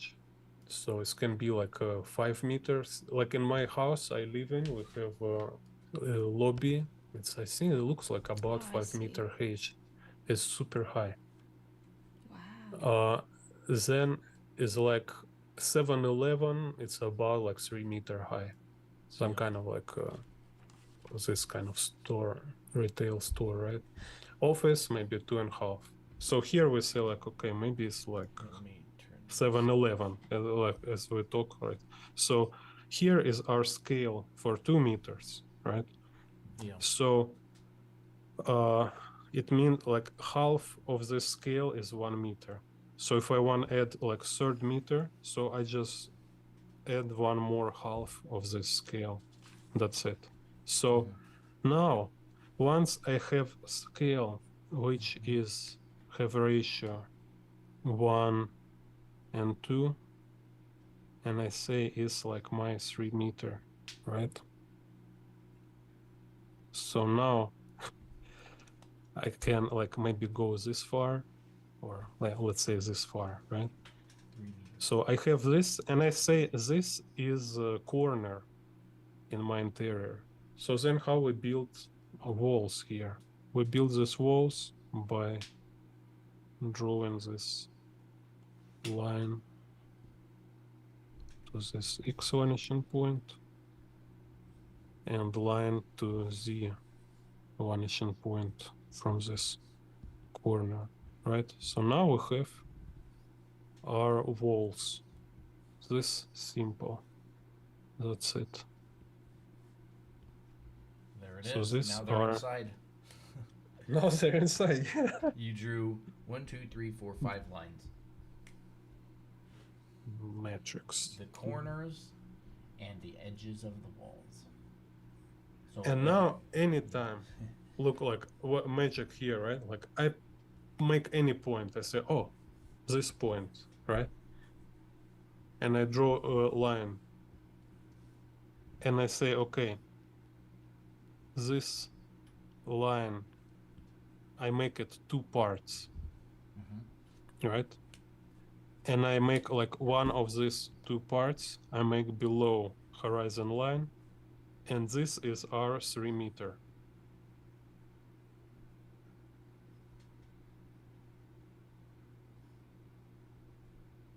So I just randomly drop a ruler kind of in this place, and I say, okay, if you want, just like for your consideration kind of. Mhm. In this point, from here to here, it's a 3 meter. Mhm.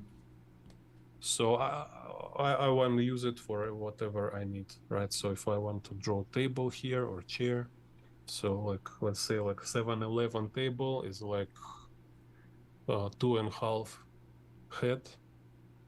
In this case, 2.5 head is like 62 centimeter.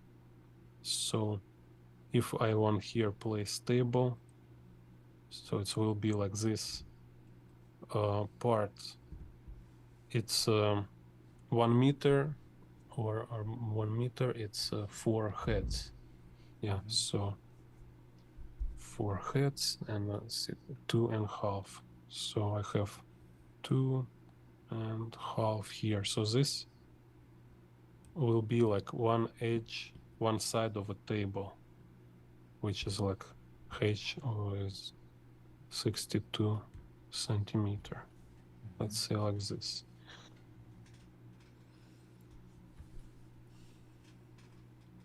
So this is stuff is really good for brains, that's for sure. Mhm. Not like all this computer games, like mobile games. Mhm. Someone says, Okay. how you did the thumbnail drawing for the live? Why don't the 3-point perspective grid that you drew, how about we make a similar shot to the one in the thumbnail? Like maybe two people sitting on a roof looking down, or is that looking up, or is that an up grid or a down grid? That was a down. Yeah, this downgrade. Okay. Yeah, like this one, right? Yeah. Yeah, okay. So we have like two figures sit in on the edge, right? So let's say here will be edge, and like here is where is their bottoms or butts, I don't know how to say, sit. And like in our ratio here, like I have already established, right? 4 heads, it's 1 meter, right? So in these 4 heads, it's include all their body kind of with the head. So here, all I need is establish first, like, okay, where is how long these 4 heads will be? Maybe like this, right? Mm-hmm. So now I have these 4 heads in the form of line in perspective. So it's y-axis kind of in perspective, right? Then like it's question like how to properly subdivide it, because we have distortion, we have diminution of size, right? You can do like you make this line into surface like this. Okay, like this I have now.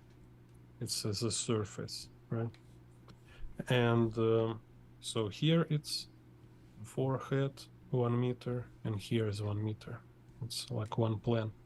Then I draw diagonals, so I find center of the surface.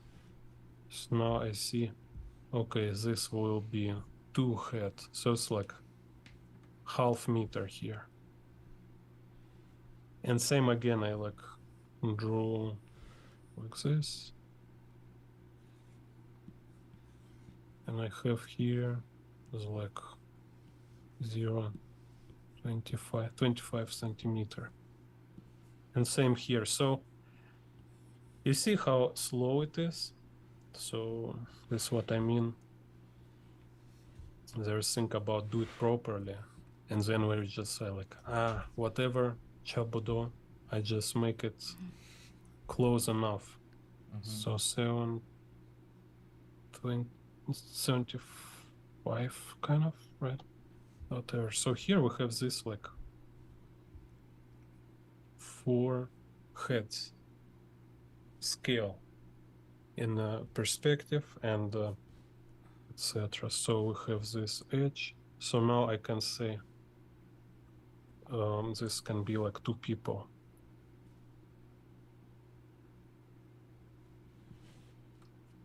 Mm-hmm. So here their head, pelvis, something like this.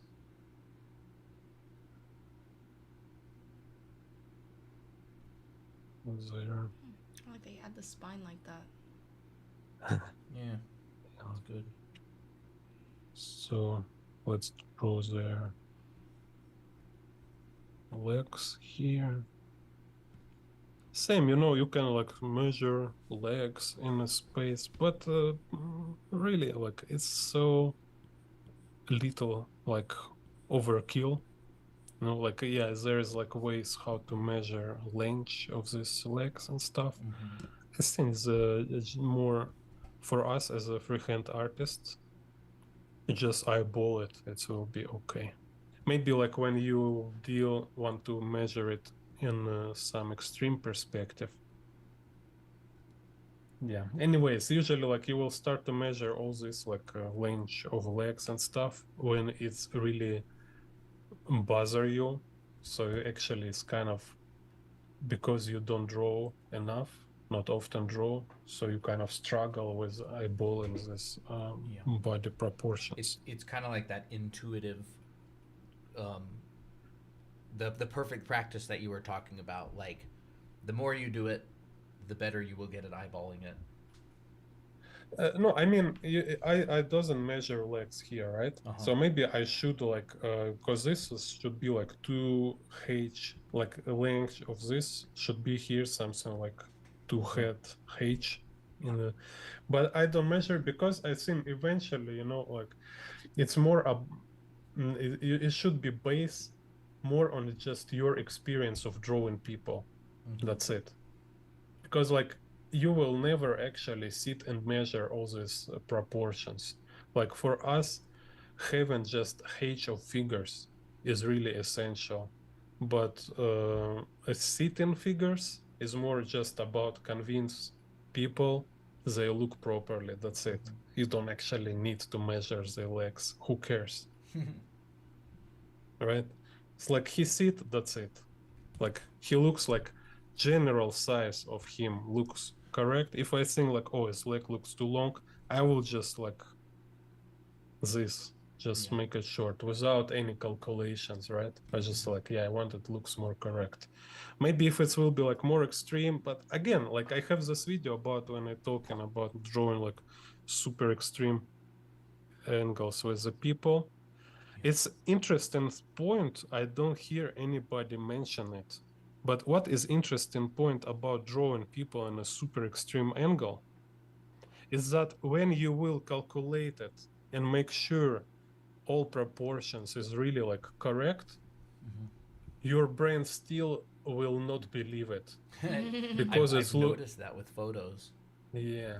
Your brain will tell you it's all nonsense. And because by definition, this angle is unnatural. So instead of, in reality, like it's kind of, this surprising revelation or like, again, it's kind of the secret knowledge I feel like you need is useful to learn early. It's not about proper calculation.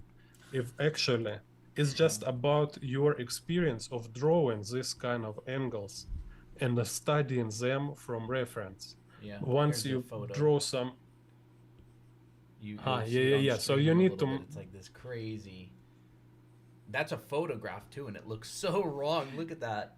That's crazy. Yeah. You don't believe it even when it's a photograph. When you zoom in on it, then it's like, that's kind of believable. Yeah. Look at this. So shape. and when Like an alien. and when again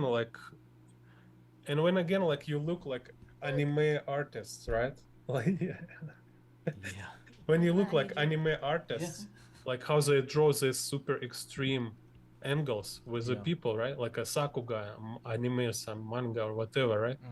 You notice like they never measure it.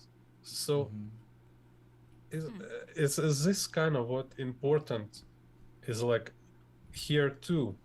Yeah, it's also like don't take it to some crazy extreme when you will like really like, okay, now on I will always draw it properly. No, you don't really need it. It's just like it's very useful for you to have this ability to calculate when it's necessary. So you can just like double check yourself.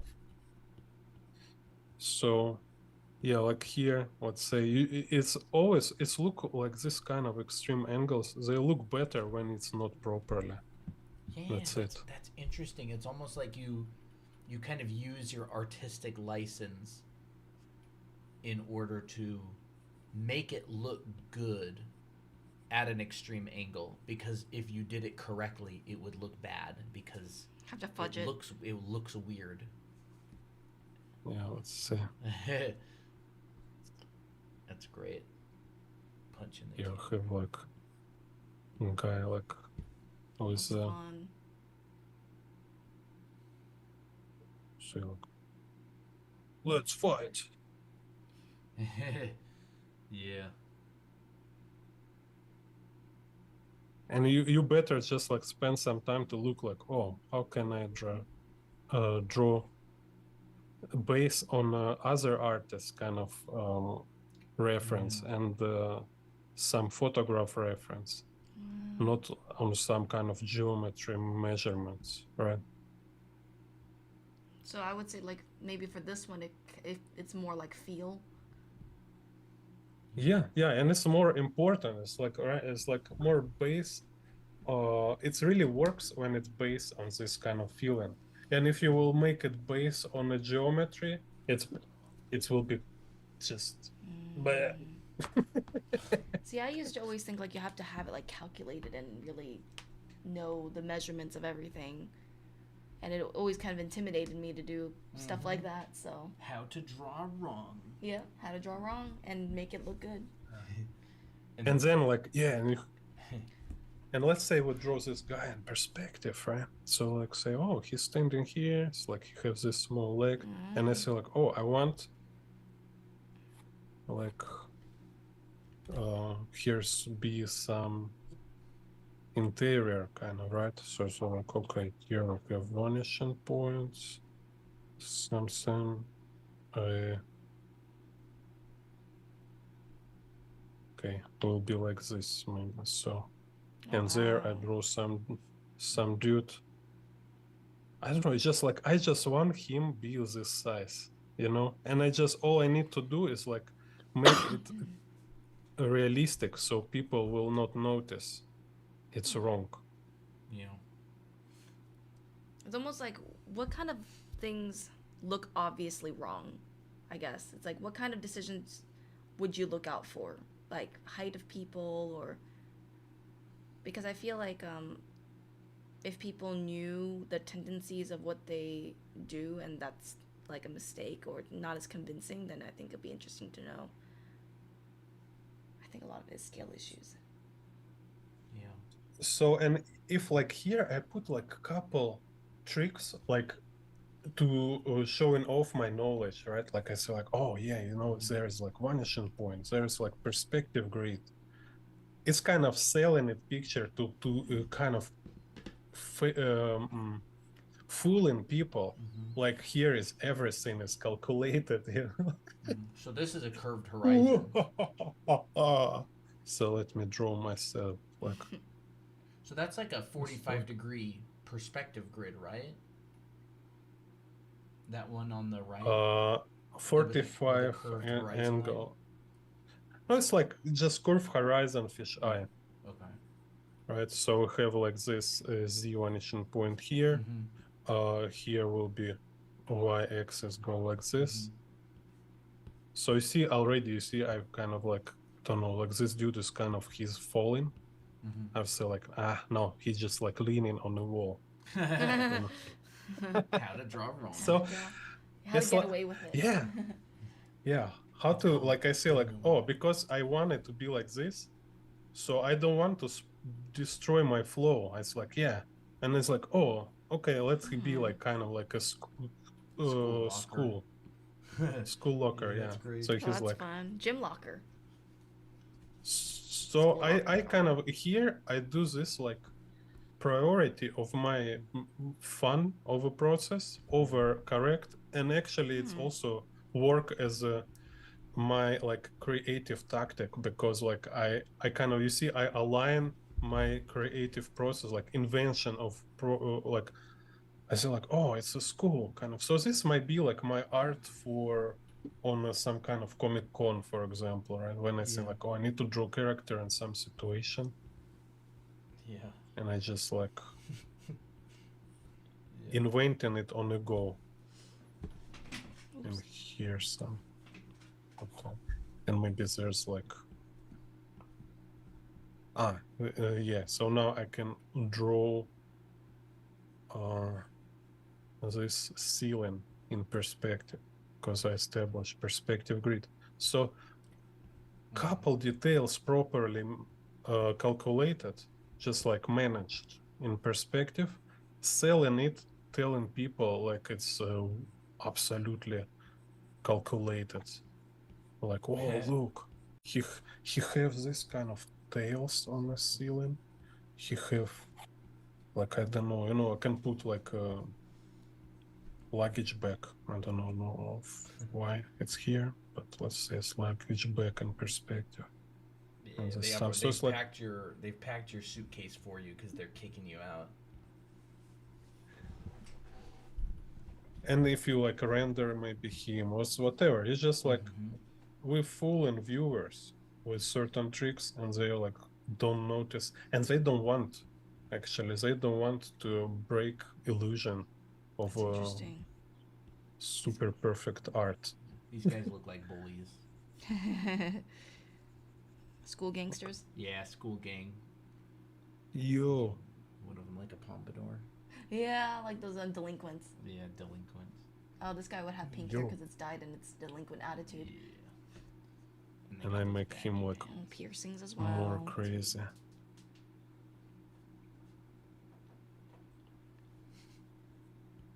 Oh, It's good. oh, that looks so scary. Scars, maybe?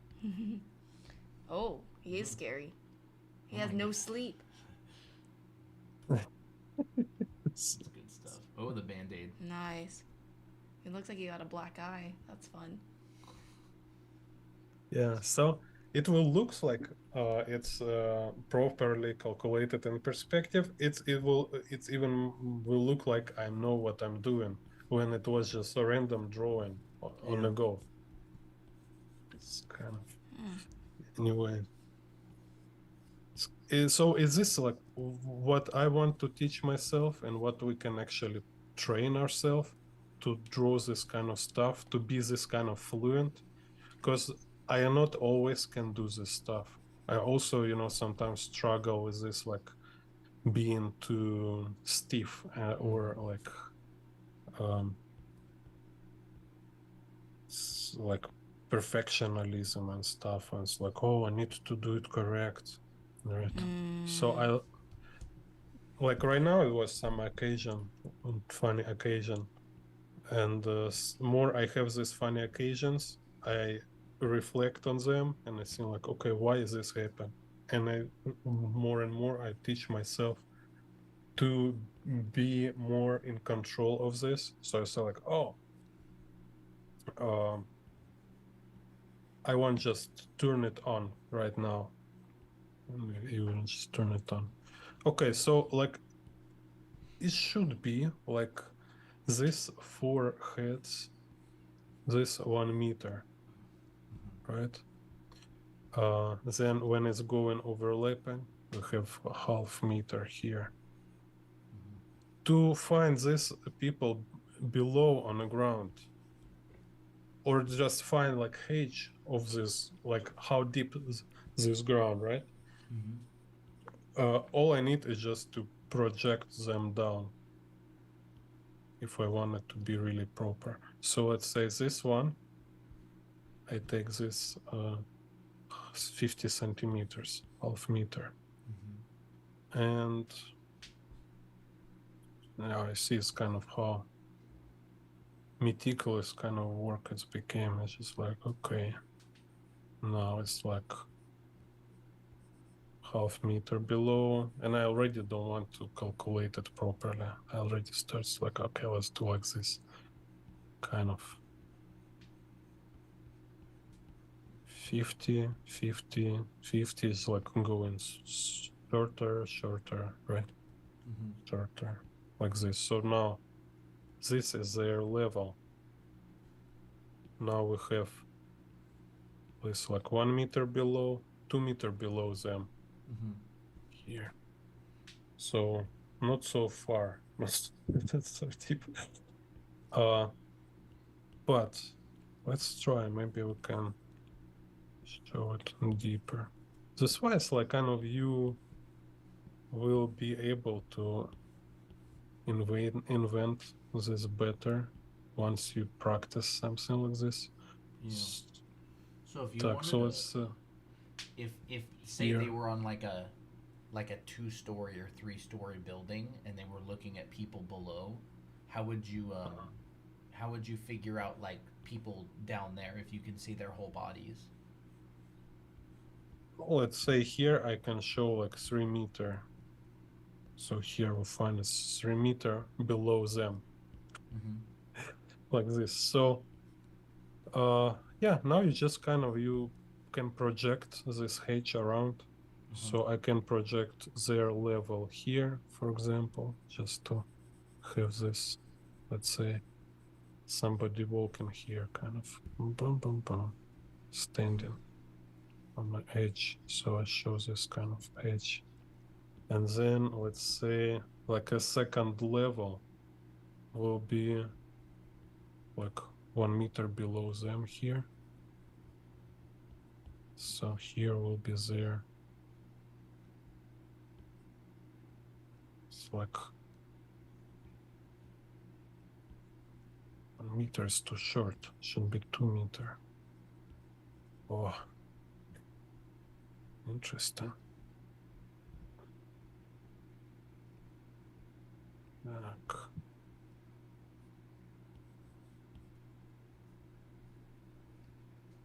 Yeah, I never solve it. It's from this perspective, because like without horizon line. Так.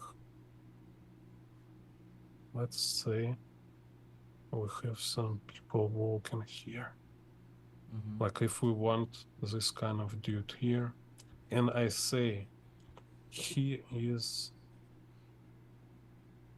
2 meters h. So this guy 2 meters. So now we have 2 meter scale Okay. in our system, but this low, right? Kind of it should be work, yeah. You see, kind of let's do like this. So So you would establish a new scale based on this new character down there? it's a same scale within the same measurement system, Mm-hmm. but they're just on different places. Like we without horizon line, because if we have horizon line, Yeah. we need always snap it to horizon line. So you can say this is like 1, 3, Yeah. 1, 3. But once we don't have horizon line, so I can just say, okay, here we have 2 meter with this like 1 meter in middle, and here we have 2 meter Okay. with this 1 meter in the middle. So and then is like you can say like, oh, then how we connect them to show how so they're properly related. Mm-hmm. And my answer is you actually don't need to do this. Like, who needs this? You just like you can deal for each of their areas. So if there is some view which connected to him, like we have like this ceiling, which is like 3 meter high, right? Yeah. So you can say, okay, so it's him, here is this level, then we can this 3 meter, we project this 3 meter in perspective. Okay, so we measure it according to this guy. And then we just fake it. We make it look like they're all synchronized perfectly. Mm-hmm. And so like we have this 3 meter here, 3 meters there. So we have like 1, 2, 3, 4 levels.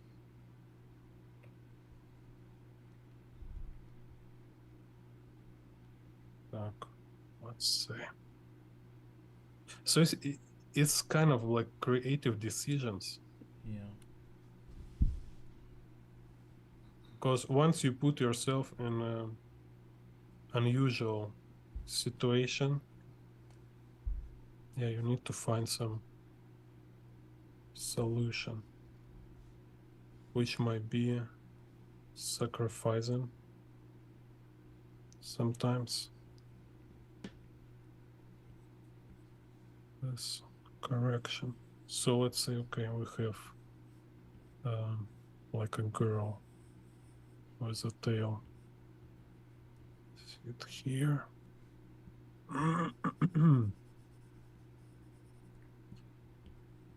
So this is like mind exercise, which I don't see as like I will ever do this for this angle, do such calculations, because this kind of view, they're more based on certain conventions. You just make it look realistic. And like if, like me, I take any comic book artist whose work I admire, I will never see they measure this angle and this kind of composition. They will measure it perfectly. So you can already, with applying it to a certain extent, you can already make it very advanced because you have some level of precision. So let's say she sit here, and here's this guy standing there. And even like he's standing here, nobody say it's a ground level. Maybe still is some kind of platform. And so if this one 3 meter, so I make one more level here, and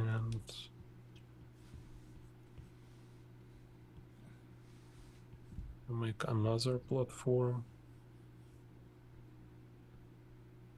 and then we have this gap here. Так, let's see.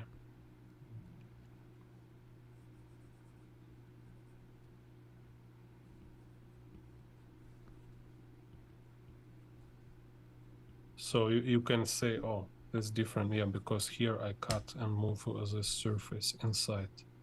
So it's kind of this.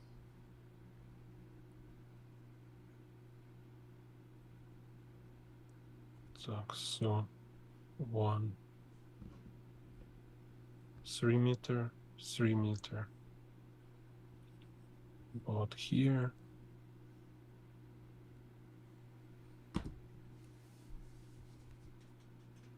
And here again, like we have this 3 meter line, 2 meter, and we have another 2 meter guy standing here. Up. And here we have like 3 meter on each level, and I can say 1, 2, 3. So here, this 2 meter guy, another 2 meter guy.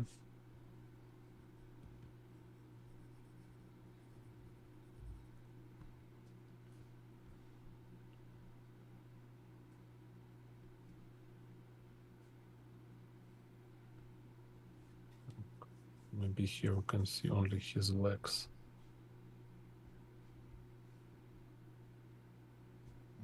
This like Adam Smasher from Yeah. Cyberpunk. So let's just sit and watching him. It's like 2 meter guy. So you see, it's like it's kind of unnecessary to use it everywhere, every time.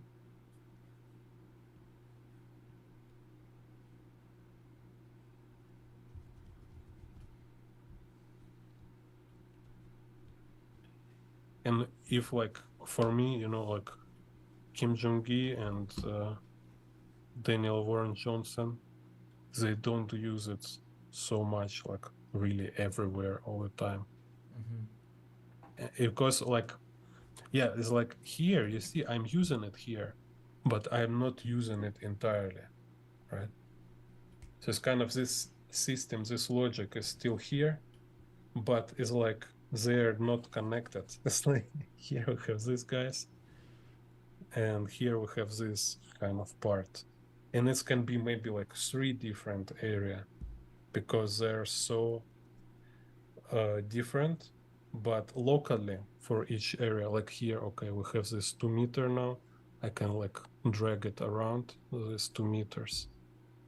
I can say like, okay, I can draw guy like he's sitting like them here on the ground, right? So it's like 4 heads, 1 meter. So something like this. And again, it's like I don't want to be all of his body entirely like measured. It's just like this scale help me to arrange it properly. But it's not my way to give me like all measurements. So like again here we have if this 1 meter, so here we have somebody sit on the ground kind of like maybe he's more small. So here this line is 3 meter, so this is our 2 meter and 1 meter. So it's like so small, like she sit here. Yeah. Will be so tiny. So it's not because like kind of I connect them here, because you've seen like how limited it's like I just physically cannot drag this scale into there. Yeah. But once we know, like we say like, okay, she somehow like teleported here, and within her area here everything make sense, like kind of proportion wise, right? So because this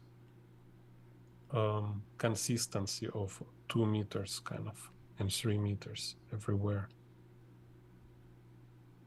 So let's say let's put car here. Like we have car is a H of 6 heads. It's like 1 meter half, right? So if like 3 meter, 2 meter, 1 meter half. So this kind of scale. I drag. Okay, and I say this will be like this 1 meter half H of a car. So similar like we're talking about people, and this like you once you know how to make right angle in perspective, and you know how to draw car into right angle just by itself, right? When you without any measurements, you just practice how to draw car into right angle.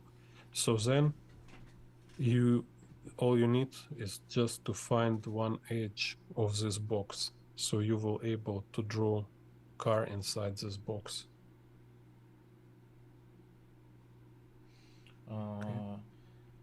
Lindsay asks, "Is this storyboarding?" No, it's more like comic making, like a comic artist type deal. Storyboarding is generally what it's almost like storyboarding is basically planning. It's a job that helps plan like animation.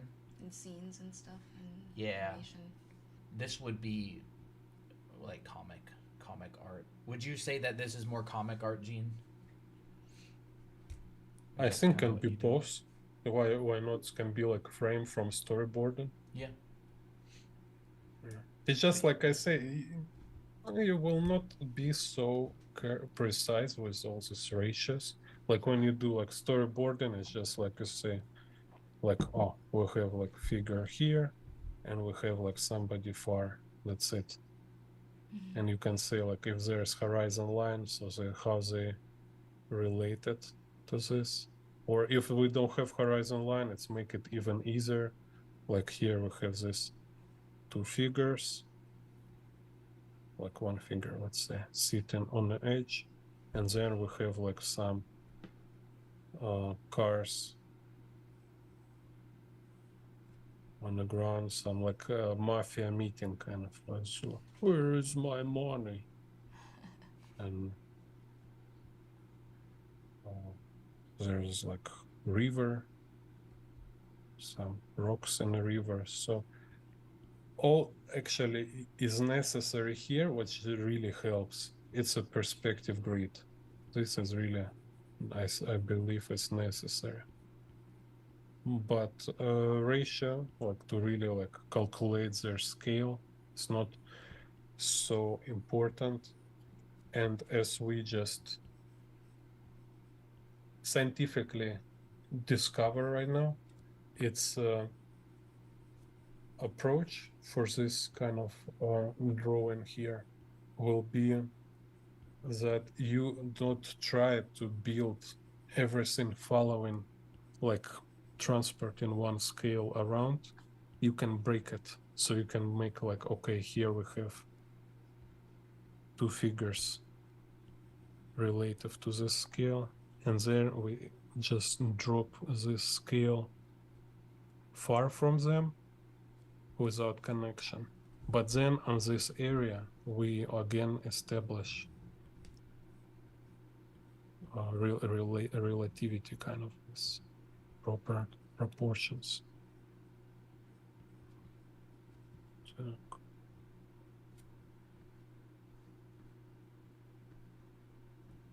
So she and her robot.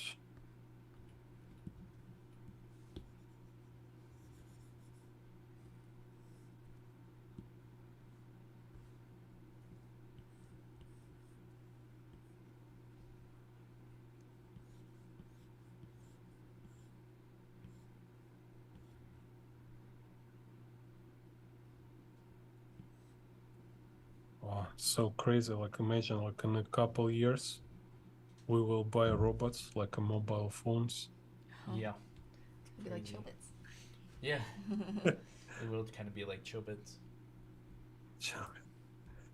Do you, yeah, do you what know the- that one? I saw a long time ago. I Yeah. almost Clan? forget Yeah, what Clan. is it.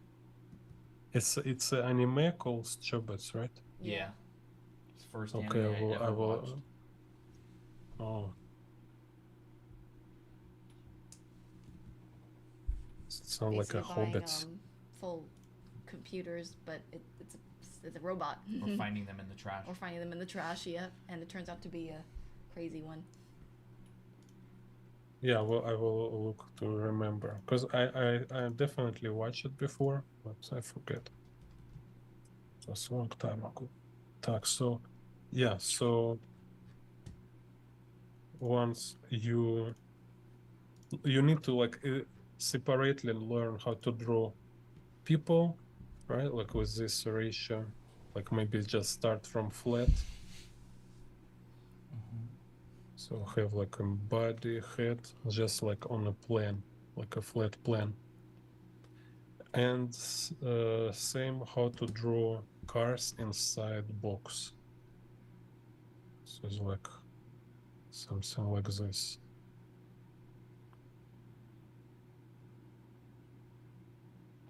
Right. So without trying to make it like integrated into some space with the measurements. So now, okay, I figure it out.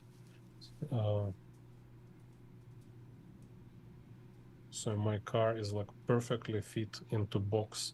So it's make me able to know, establish exact proportions of a car in any drawing, because I know how long it is and I know how high it is. I can establish it.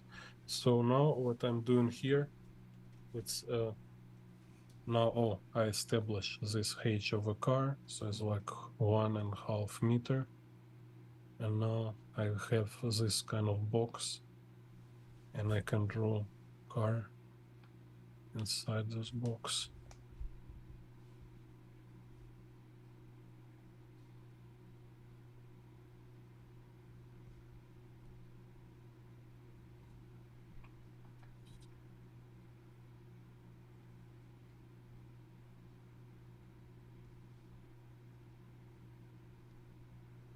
Yeah, we're talking about AI make drawings, right? But they literally making right now robots who, with the goal to make these robots be able to do every craft. That's So it's like crazy. you buy a kind of uh, artificial human who is expert in everything human can do.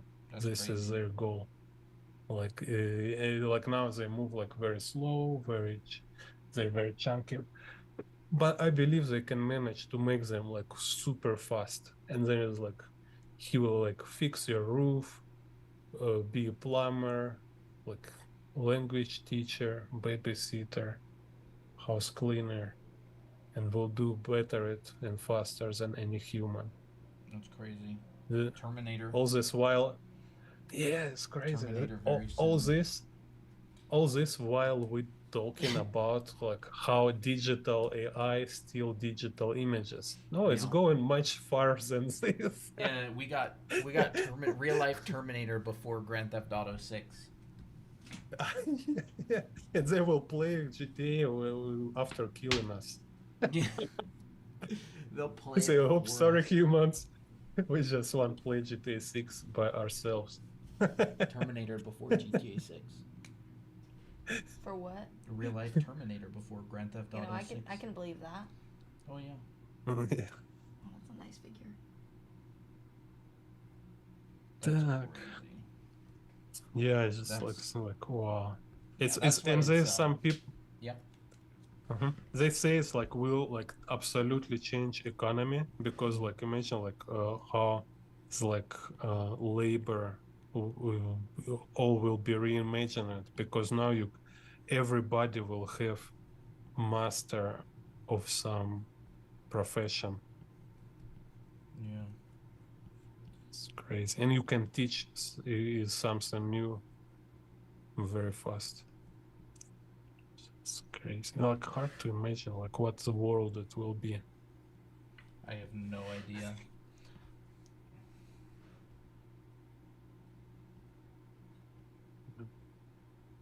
Okay, so here again I drop car, but I make this car like 2 meter. I make this car 2 meter high, so it's like SUV.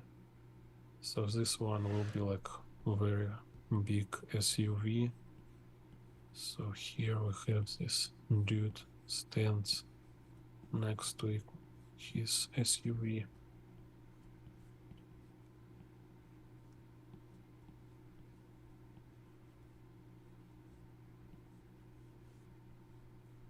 But also like I think just like in my childhood, if somebody show me like technology from today, it will like blow my mind. I was like, what the hell? I just like barely can comprehend this kind of sci-fi imagery. Like say, wow, it's so creative, it's so incredible. Yeah. And here the people showing me it's already works and everybody have it. It's like, what? Crazy. And it's in my life. It's crazy. Imagine like my grandparents, like Oh my they're gosh. what? That's insane. Yeah. They're like tripping every day. There's like I can't believe it's really happening. Yeah. Well, it's also like I remember when I was a teenager, I would look at like all these like really cool architectural concepts that look super like sci-fi looking, and I'm like, man, that's probably gonna exist in like 2050 or something, but it exists now, Mm. and it's like, whoa, Yeah. that's crazy. Hi there. Hi there. Are we being approached by a cat? Yes. Who is Poppy. it? Poppy? Mm-hmm. Yay. Good girl. I was like And I'm not so old, right? But for me, it's like, wow, it's like was like feels like five generation before. But like my first computer, we've been watching video like Freddie Mercury, um, some kind of like this kind of magic and all this stuff. Yeah. And it was like super low resolution, like 240 maybe, and Yeah. super low resolution, like 20 colors, something. And I was like, wow, that's insane. It's a future right now. I watch video on computer, not on a TV. No way. And do you stream in 4K, right? No, I should. Yeah, I think I'm afraid like it's delayed too big when it's 4K. So Yeah. like I reply to comments too late.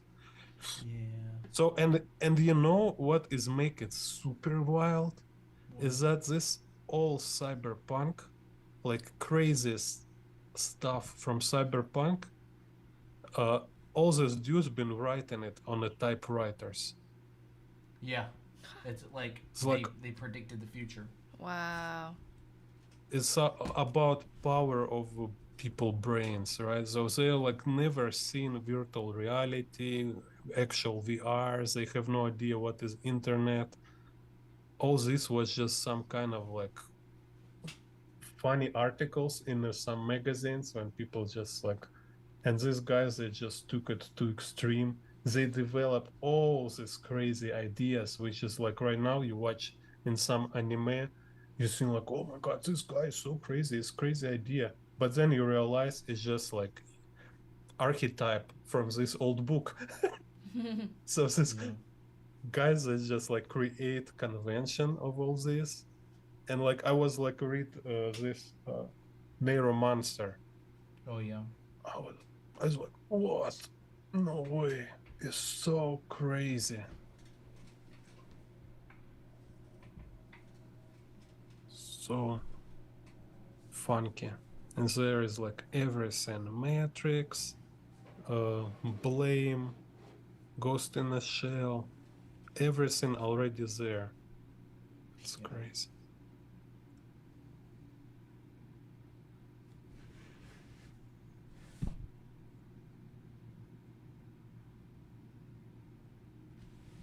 Reminds me that we watch Akira.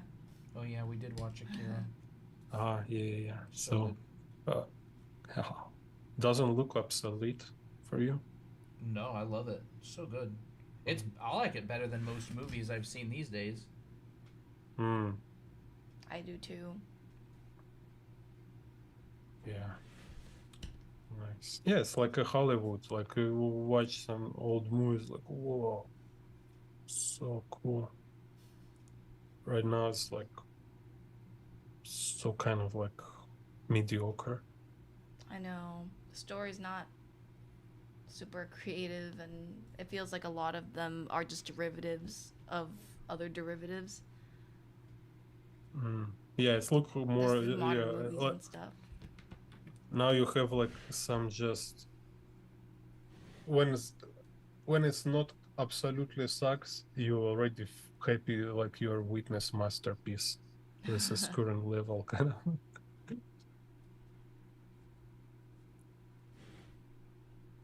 Like, have you seen Last Action Hero?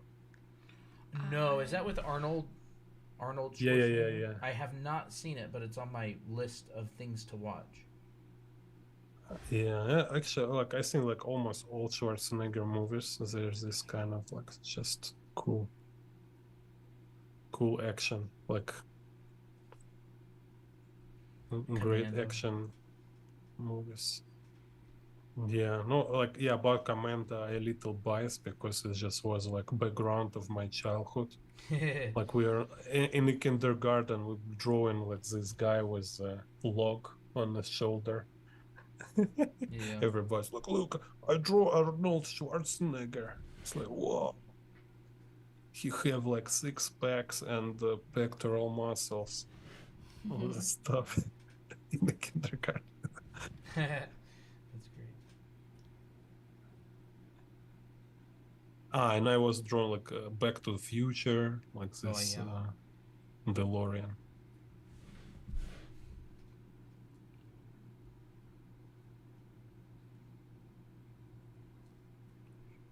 Так. I want to watch The Mandalorian together with you. Yeah, It's a TV show, I think, isn't it? I think so. Yeah, I haven't seen any of it. Well,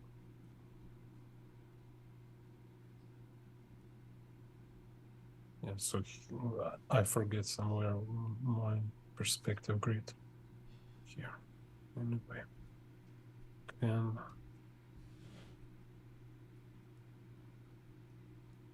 so also like point of this, you see how like when I did these guys, for example, here. So one of your practice here, like when you just practice to draw people proportions, like this 8 head stuff, and like I say, okay, this guy here, he sit on the ground, same 8 head guy, but he sit on the ground, kind of, right? So this kind of your practice kind of here. But then is another practice when I actually don't draw full body. I can draw like say like only 3 head. So I have like this 3 head here.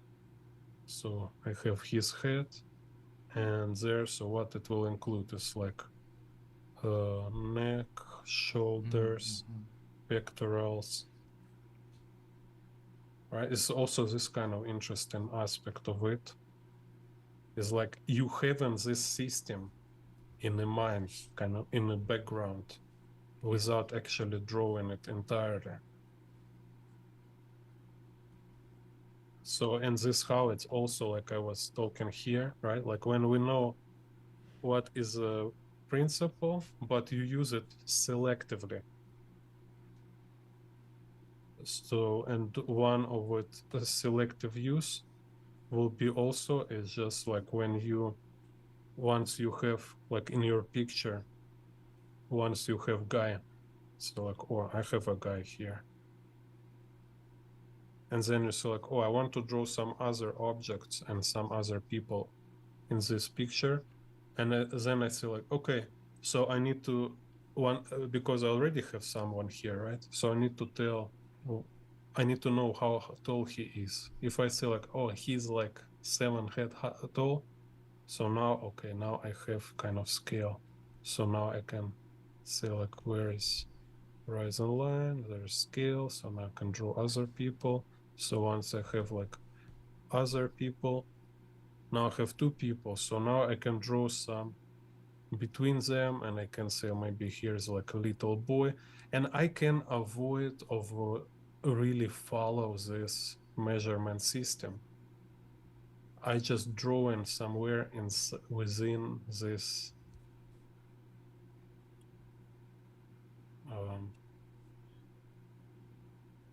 like what I mean. I already established scale. So it's already here a group of people showing me as viewer what is a H. So then I can like drop like a ceiling and say, yeah, it's approximately a kind of 3-meter high ceiling here. And then once I have this wall, I say like, okay, so yeah, here's like approximately like 2-meter tall door, because this guy is 1.75 m. So yeah, door maybe will be 2 meters about this H. So you can like more objects you have, and more you just need to have clear idea of their proportions, but you not kind of being bored with this all the scale all the time. You start eyeballing these proportions around. You can do it. So degree of how you rebuild every element of this is all relative. It's like up to you. So like here, like we have these cars and people, and I can just randomly drop some other cars, you know. So it will look like they're somehow synchronized in proportions, but I'm not measure them. Yeah. Oh, yeah. Yeah, that's really cool. And it's crazy because it starts so simple, just with very simple grid, very simple boxes, and then it turns into this complete drawing. Mm. Everybody goes, how does Gene draw that scene that I saw in that drawing? And then they see you draw the beginning of it, and they get bored, and they're like, "Ooh, okay, I'll go." Because it seems boring in the beginning, but then you end with this amazing drawing, and it's like, man, I want to do that. How does he do that? And then you're just drawing boxes and cubes, and everybody's like, "Ooh, I already know that." It looks simple. It's kind of deceiving. It is deceptive. Mm. Yeah, interesting. It happens a lot. Here. And I'll see you draw a box, and I'm like, wow, that's a good box. That's a good box. I'm like, oh my gosh. To draw a box this good. I'm like, oh my gosh, he just drew that Krenz cube in a fisheye lens at this angle with no problem at all. That's crazy. And other people are like, it's just a box. And I'm like, it's the perfect box. You guys don't understand. It's a Mr. Box. Yeah, Mr. It's Beast. the- Mr. Beast box. Mr. Box. The box. It is the box. It's difficult for me to express to some of our audience just how good at drawing you are, because it's deceptive sometimes, you know, like just drawing a box, like because a beginner will draw a box and it looks like a box, and then a pro will draw a box and it'll still look like a box, but there's so much experience behind the boxes that you draw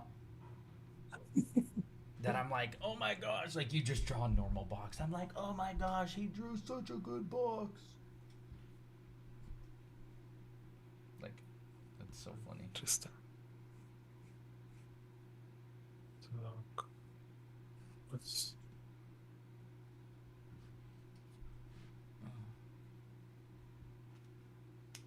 It's nice.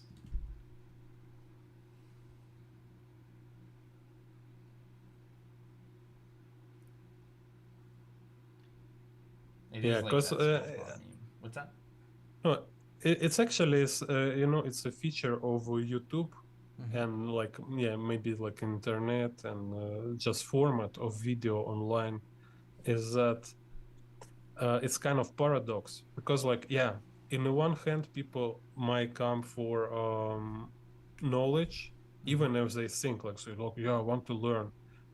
But actually, like everybody, big part of it, it should be like cool demo, you know. Everybody wants just to watch some cool performance, Yeah. and you can just draw some cool pictures and call it educational content because you make some comments.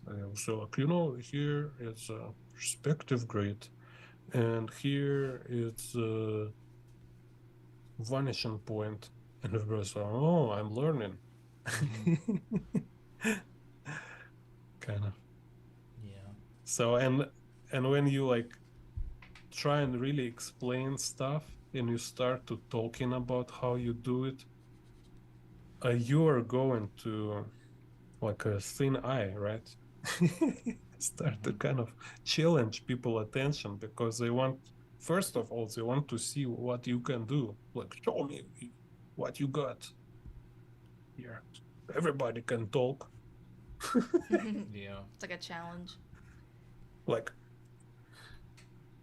yeah, I mean, like, interesting. Subconsciously, like, I see, like, it's kind of everybody has this.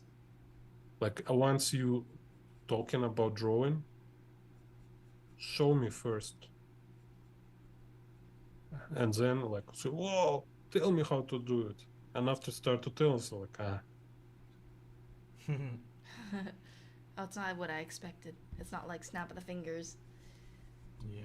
and Yeah. the But image magically appears. I do find that the people that are out there that really do want to learn and get better, they really absorb it. Like they love it. They go through all of it. Like I'm sure there's people watching right now, and there's some Yeah. people who are gonna watch later that are listening to this as a replay right now, and like you know who you are. You just want to learn so bad, and you're every single drawing that Gene does, you're like, oh, what did he do there? Oh, okay, and you're like trying to figure it out and study it. That's how I was, and that's how I want to still be. Actually, that's how I am today.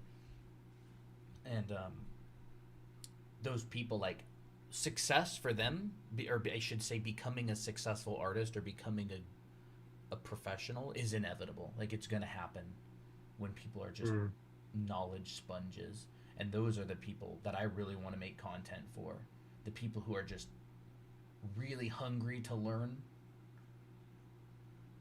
Yeah, it's also this, I like this attitude kind of when you're not only do something for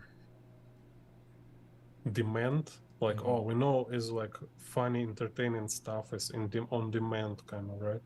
But you want to train viewers. You want to educate viewers so they will able to watch something serious. I believe like when we make content, when we make some like videos and stuff, we not only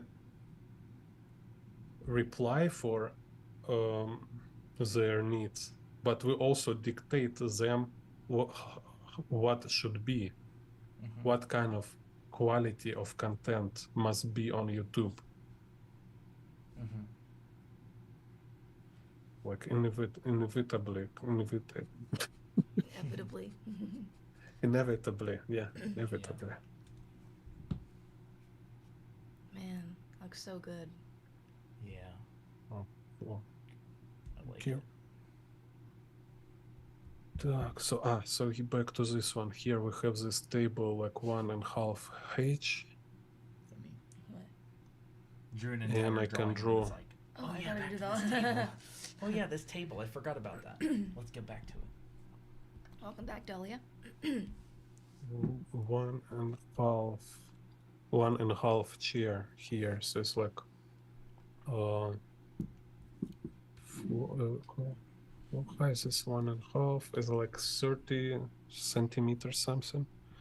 So here we have this 30 centimeter H coffee table chair kind of in perspective.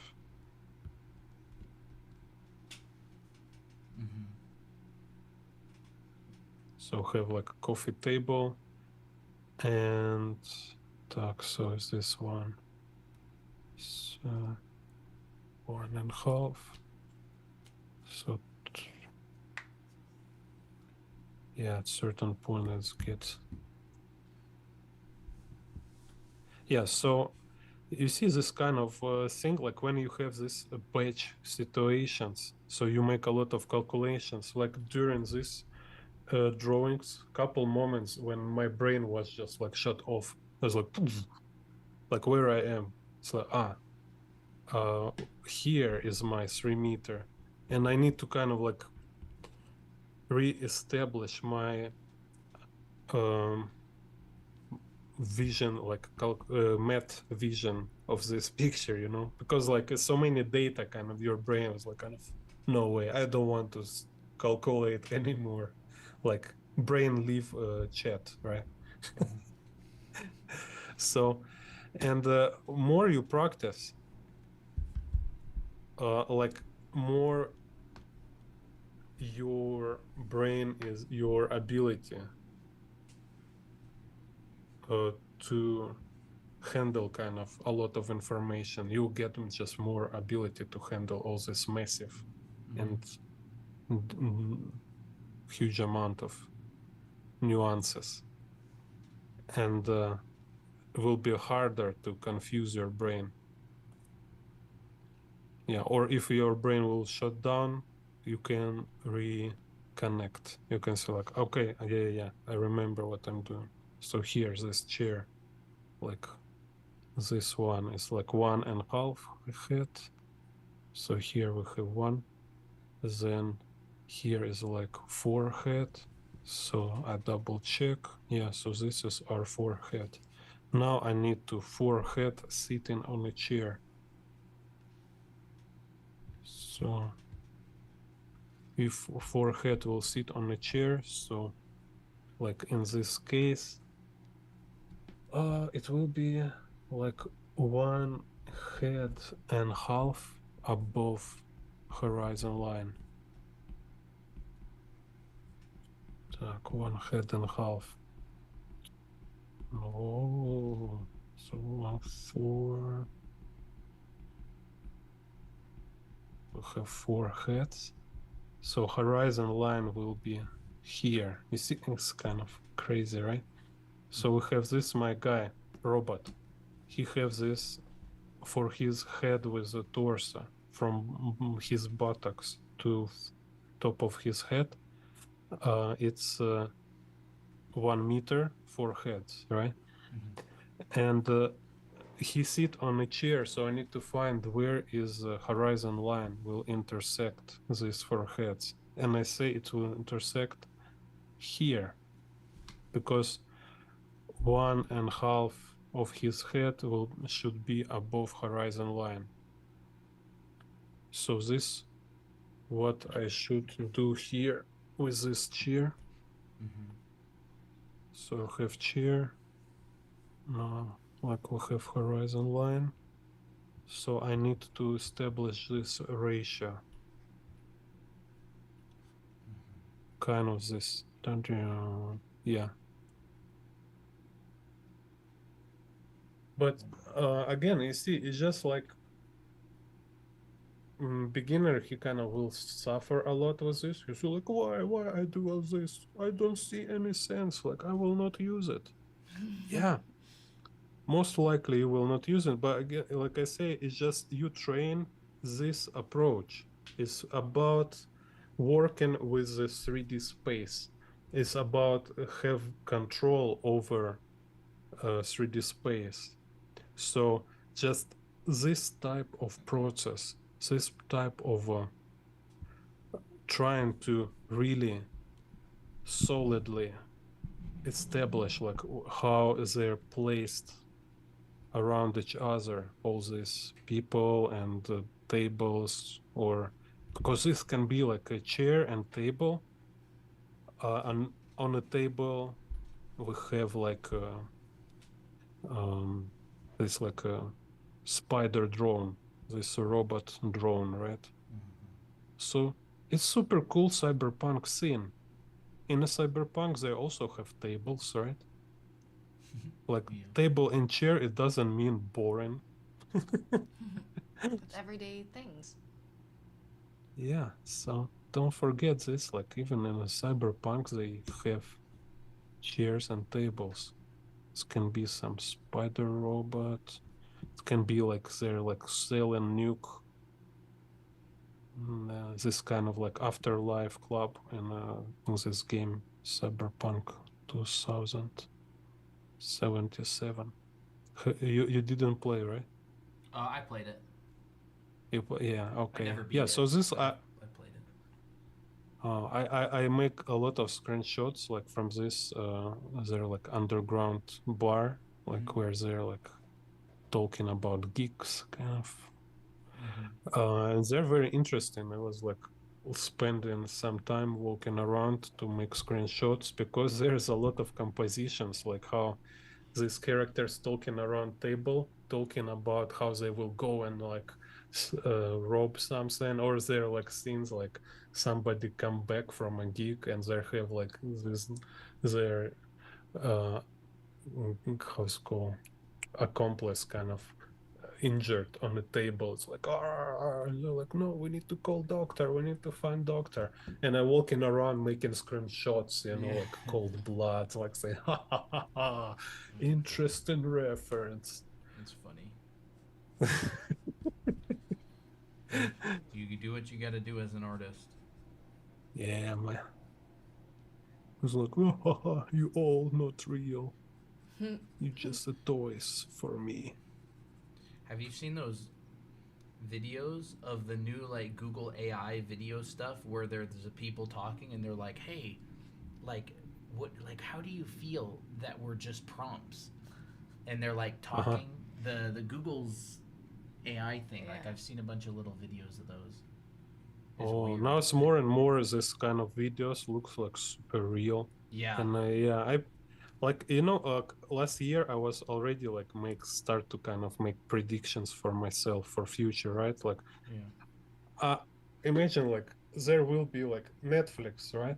What it will like maybe they will have new other name, but this kind of like streaming service where you just tell what you want to watch Yeah. and it will just generate for you. You say like, oh, I'm kind of like I want to watch some action stuff, and like after spend a couple days, like it will know exactly what you need to watch and when and Yeah. what kind of. It's crazy. I think Yeah. video games will be the same way. It'll just make Yeah, a game for you. Ah. Oh yeah, it's going so wild. It's like if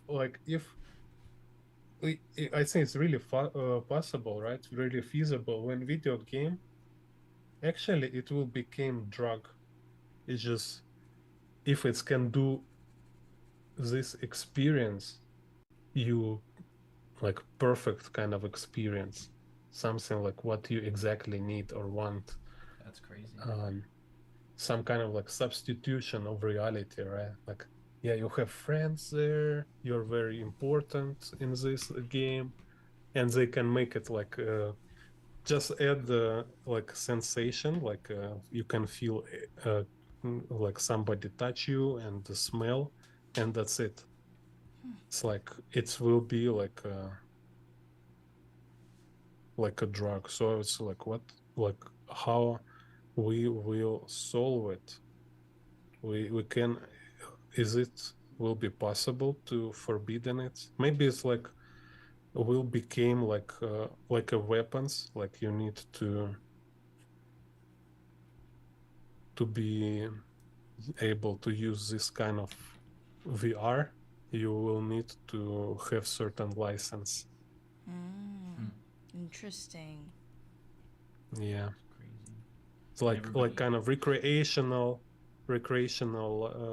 use of VR. Yeah. Everybody's And same- everybody will move to the countries with the least amount of Restrictions. Mhm. Yeah, then it will look like this like Florida or something where it was not Florida, like Philadelphia. I think like I seen videos like where it have some street where's a lot of junkie, like in the Canada also they have these cities where it's like full street is a junkie everywhere with like shaking on the ground. Oh no. You know, It's like dudes like make their dream come true. yeah. It is going to be Cyberpunk 2077. Yeah. It's the only thing wrong about it is it's probably just going to happen sooner than 2077. It may happen in 2030. Yeah, 2027. Yeah. Yeah. Crazy.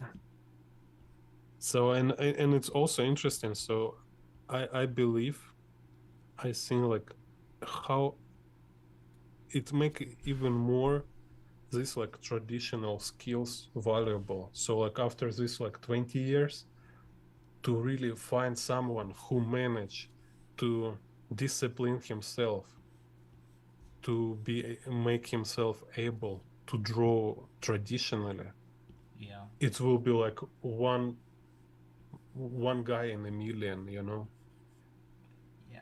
It's like because every I think traditional art like sketchbook drawing, pencil, pens, watercolor, painting, oil paints. I think that's going to be really valuable in the future because it's going to be so uncommon. yeah, it will be like a luxury and super, yeah, like rare. And even like, yeah, and there's like actually with this like robots who can paint physical objects. Crazy. They're like this make me concerned, yeah. Yeah. But it's still, I think, like if you, yeah, certain system of proof it's human work is definitely always will be valuable.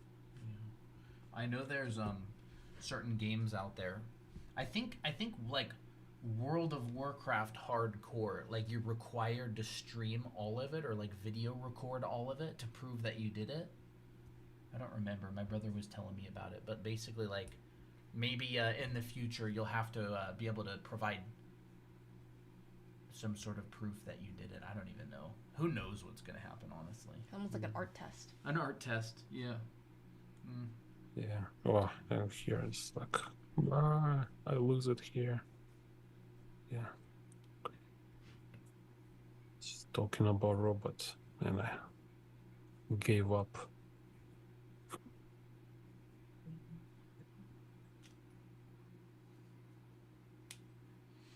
Yeah. No, anyway, yeah, for us it's interesting always to look back in the past and remember that there's always, like maybe every 20 years for sure, was something like that when everybody been like panicking. It's like, no way, we all, civilization will collapse because this technology will destroy everything. And imagine like people like first time like witnessing nukes. It should be crazy, creepy, scary. Yeah.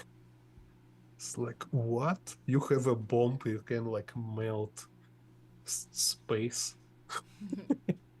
It's like, One day I want to see technology where you're watching a cooking video and you can actually smell what was cooking. yeah. They always say, oh, if you could only smell this. Hi there. Okay. Oh yeah. So this future 7-Eleven, like everybody, clients, workers, everybody, robots. Welcome to the future. Future. The SpongeBob episode. Robots.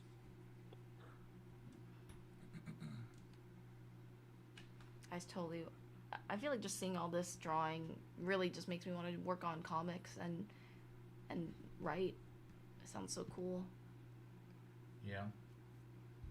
Or terrifying, and we just kind of calm ourselves down by writing and drawing. Yeah.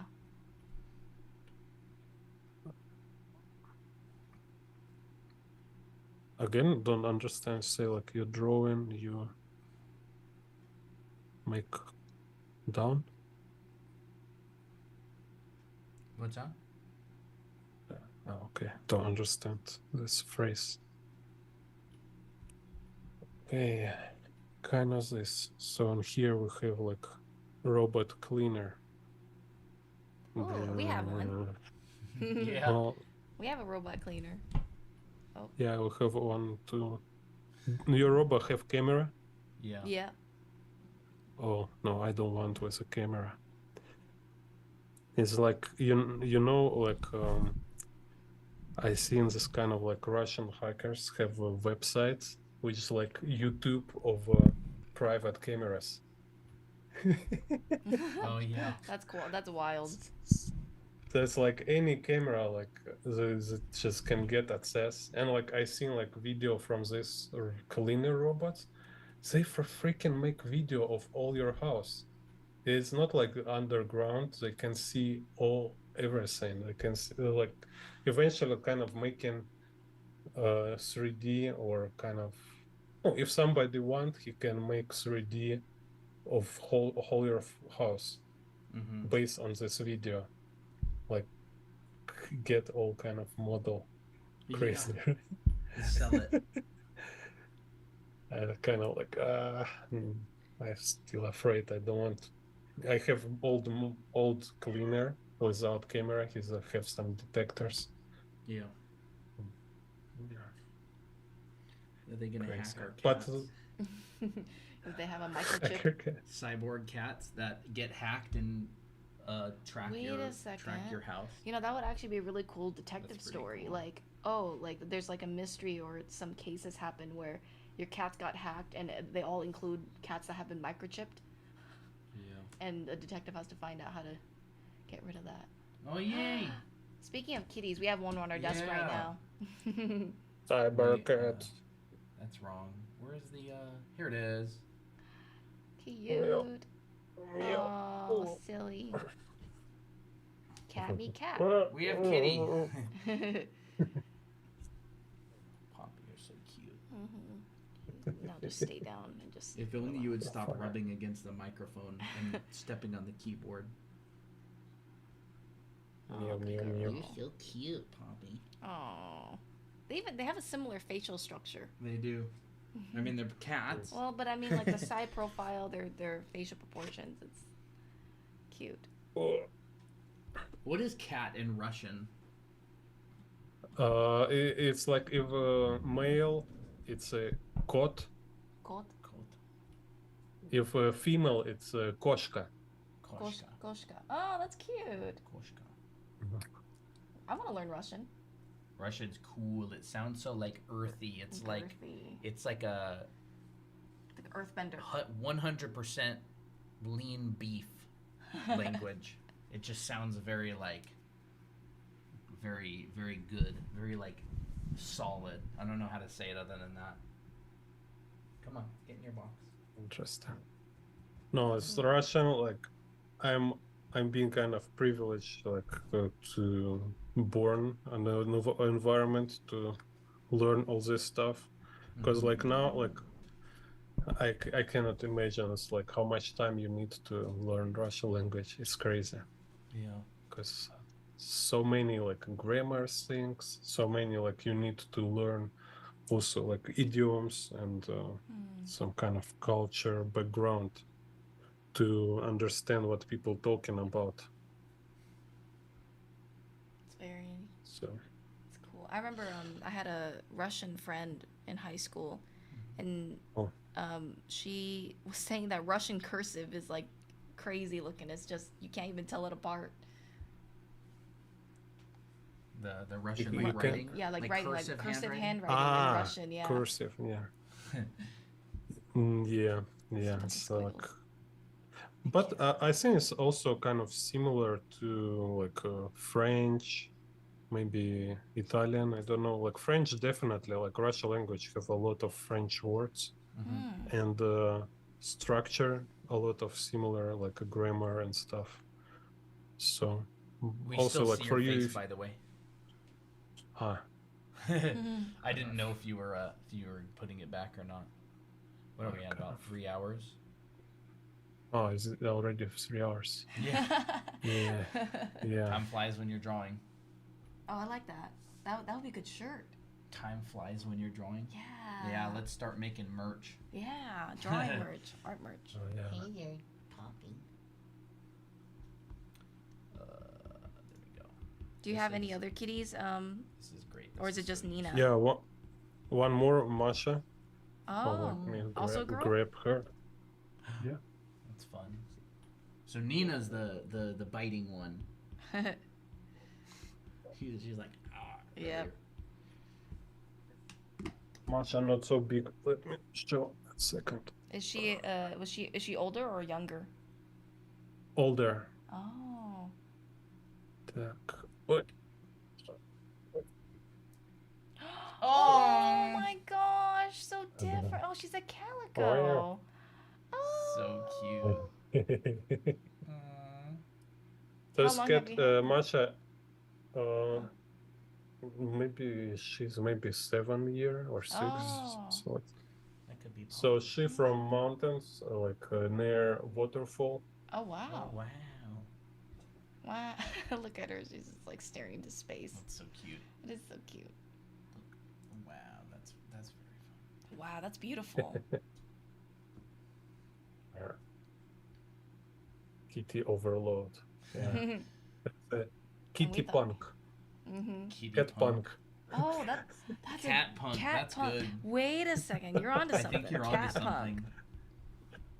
Kitty Cat punk, where the it's a cyberpunk world where they use cats to do everything. There's just like robot cats. They're cat-themed military everything. cats with rocket launchers. Oh, that's sick. Ah, yeah, Cat right. punk. Just the fact that it's cats, it would be. Yeah, and everybody mimic cats. Like Yep. everybody have like ears on the helmets, on the heads. Cat's Like- cool. Kitty punk. It just reminds me of those cat headphones. I imagine like kitty punk becoming like a Subgenre. theme of like raves. Yeah. Like kitty punk. Yeah, it's it's gonna like- be it's a like, kitty punk rave, and everybody's gonna have like. Well, I cat can ears imagine and- that being like a fashion genre. Kitty punk. Kitty punk aesthetic. Let's try to make that a thing. Kitty punk. Oh, that's so cool. Yeah. Yeah. Make kitty apparel. That's fun. Poppy punk. Ah. In Japan, it's maybe will sound like kitty more, cat more. Because Moe? like here, it's like moe, right? I think MOE? MOE? It's like military moe. Oh, I don't know. I don't know. I was discovered so cool stuff. You need to check out like military more. Moe. Moe. Does moe mean like cute? No, it's like aesthetic kind of name. It's like how it's called.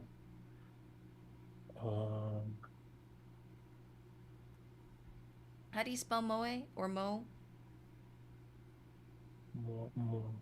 MOE. Oh, okay, okay. see, Yeah, yeah. that's like moe is like a cutesy kind of thing. I don't know a lot about it. No. I think it, Okay, yes, because they have this like cute anime girls Yep. with super realistic military stuff like Oh. weapons and like That's this. something Vito would be interested yeah, I recognize that. Everybody has that friend who's obsessed with it. in. Yep. I I feel see. like No, I just yeah. that's so funny. It's great. Yeah, just like wow, so cool. I like this kind of like when you have cartoony style and super realistic world details. Yeah. Can be like guns or cars, like some kind of like this Dragon Ball. Mm. Yeah, Dragon Ball's great. Bulma. Bulma, yep. I really liked Lunch Lunch from Dragon Ball. She was cool. She's Mhm. got that like military vibe. The full personality one. What was the other? There's the blue-haired one and the yellow and the blonde one. Yeah, Yeah. that was really cool. Capsule Core. Like, Mm-hmm. Capsule Core. yeah. Yeah. I thought that concept So was actually really core, interesting. yeah, Oh, core, yeah. I CORP. remember this like, so you can say like kitty core. Oh, Kitty Core. Oh, Cat. CORE. Okay. Hold on. Okay. Kitty Core. Kitty core. Can't go Core, on. because like core is also like an Cat aesthetic core. name. Yep. Cat core, Mhm. dog Punk. core, cat and punk. Cat punk would be like cat powered. Kitty core is like cat vibes. Yeah. Or you could say kitty punk core, Kitty punk core. because that would be more you know, like core. core. It's already sound like rave Sounds like- lyrics for a rave. Yeah. Punk core, punk kitty, pork kitty can, pork kitty, kitty punk. Tongue twister. All because of the kitties, huh? Yeah. That's great. Okay, so maybe that's it for today. Sure. Yeah. Do we So- want to see the final drawings? You have oh yeah, that's you've been drawing something. No, I don't want to show mine. I'm saying what you drew today for demos. Okay. A bunch of так. teaching. Wow, we talked about a lot of great stuff today. I hope everybody here enjoyed it, and anybody who's watching the VOD, I hope you enjoyed it as well.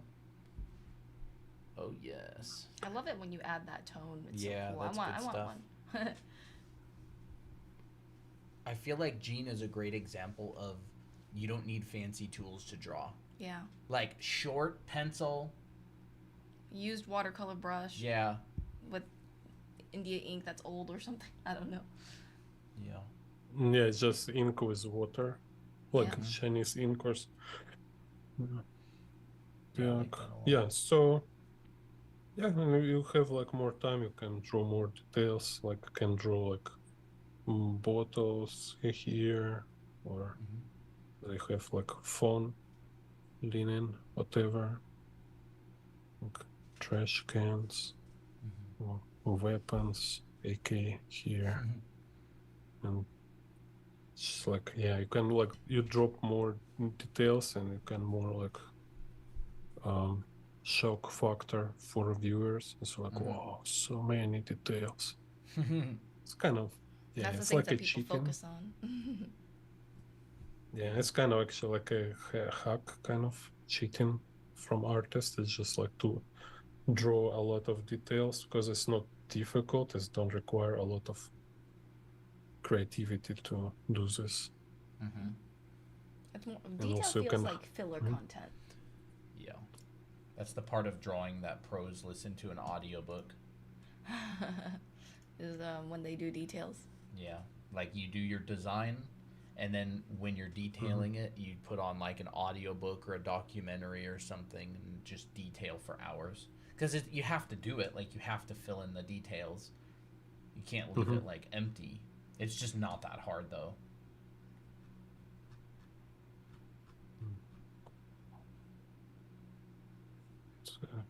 So same like this one can turn into something detailed. Very awesome.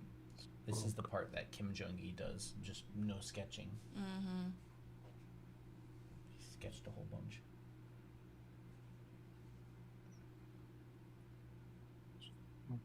Is that one of those sign pens? Yeah, like Oh, brush those are sign pen. nice. Oh, yep. Yeah, I have one right here. Oh, pretty. Yeah, only don't like they not water resistant. Oh. That Kinda sucks. Yeah, that kind of sucks. But this one is kind of also somehow similar to it. Pigma graphic one. Oh. Pigma. Oh, okay. Yeah, it's kind of similar. Also, Faber-Castell have some kind of some similar, like something between this, and it's water resistant. Mm. I really like it. It's like a hard brush kind of.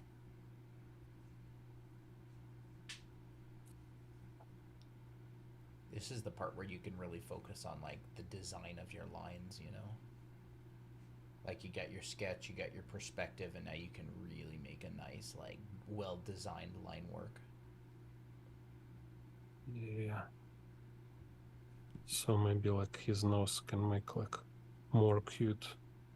Yeah, More oh, cute. much better. Doesn't look like a An old man. old lady. Yeah, no, just Looks more shonen. Yeah. That's great. What are we eating for dinner tonight? I have no idea, actually. I didn't think about it because I haven't been hungry. Are you hungry? Kinda, yeah. Yeah. What if we had pizza every time we went live with Gene? Oh my gosh. We'd become big bags. I'm Oh. already getting big back. No, I'm kidding. Wow. I don't know. Think about Oh, nice. We Gotta can get hear the- you it. talking about it. Are you hungry? Oh yeah, yeah. I start to get hungry. It's What okay. do you Like, eat in Taiwan? Mhm. Do you go out to get food? Is the food pretty cheap? yeah, very cheap. But I kind of personally like in Russia, I get accustomed to cook at home. Oh, okay. So, because like in my region, in my kind of period of time, a kind of generation I am, Yeah. is actually like it was like a luxurious to go to eat outside. It's like only like a restaurants, and these restaurants usually it's like where is mafia go. Oh, interesting. Yeah. So it's kind of like if when I was in France, like it's like everybody go outside like for some wine in a dinner, you know, and it's like wow, no, it's kind of like only mafia can afford in Russia. Wow, interesting. What do you It, usually it, cook? it was like anything like soup. Or, yeah, if lazy, can buy some dumplings, kind of cook dumplings, you know. Like, so here's some weird stuff with the hand anyway. Yeah, so and we have I can cook a lot of stuff. So and then I've been like travel on my own, and same I was like always economy money. So I went only like when it's like some business meeting in a restaurant or somebody invite me or I want to treat someone, but myself I will always just buy some stuff to cook at home. So it's just like I get accustomed to this style. Now I even like I don't trust maybe also restaurants. It's like well, I know exactly what I'm cook. So Oh yeah, like you know what your ingredients are and stuff.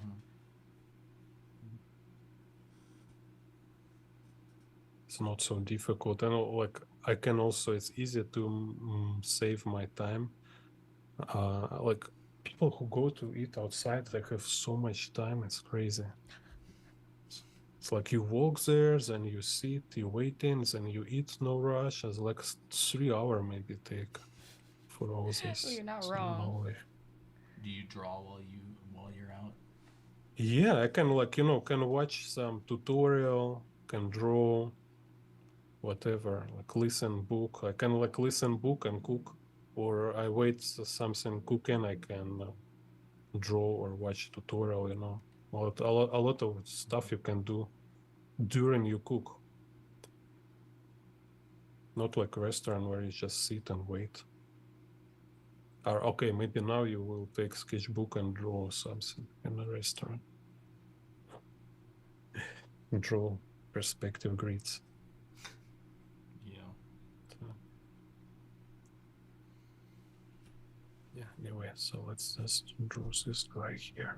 So look, who are you? One of them needs a pompadour for sure. The hair that sticks out, the delinquents. Oh, it's like a punk. Yeah, it's like a Punk I think hairstyle.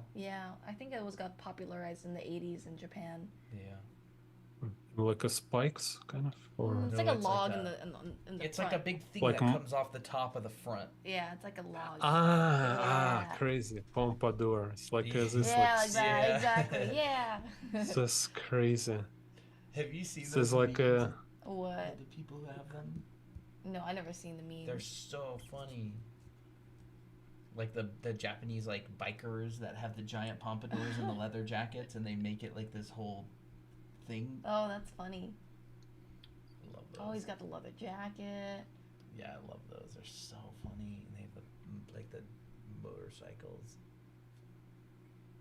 Such a vibe. yeah, this like guys who in subcultures they're kind of crazy. Like they're like going so far in Japan.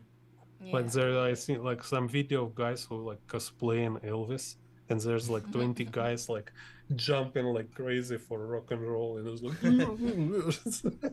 They just are completely dedicated to everything they do.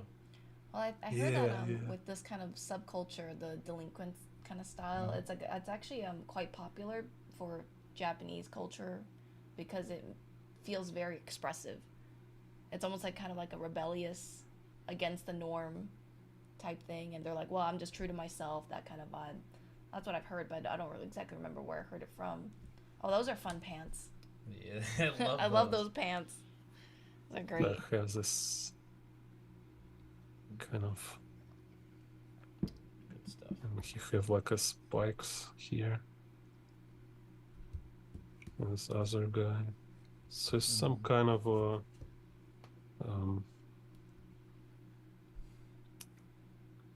forget this name. Just forget my favorite heavy metal band. This guy. I forget. Oh my god.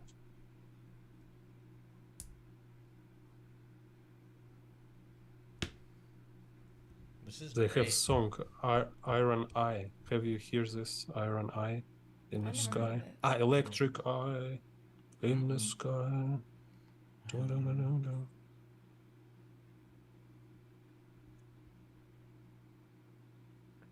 Just forget. It's like, "Ooh." It seems like you seem to like that heavy metal or rock type music. Yeah, I like this stuff. That's fun. Um,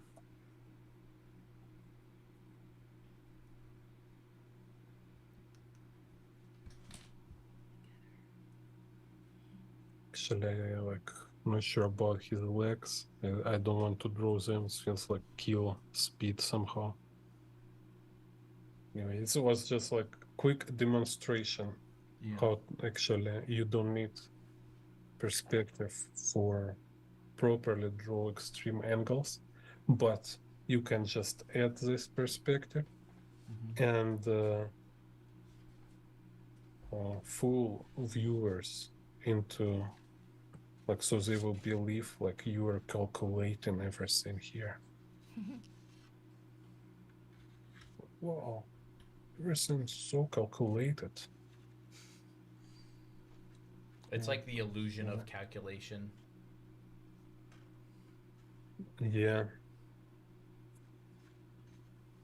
It's funny. It's good stuff.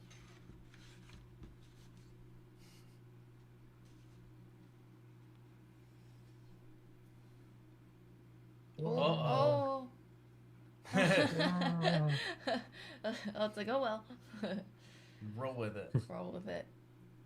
Were you squeezing it? Yeah, that's why it's I squeezed you explode. hard.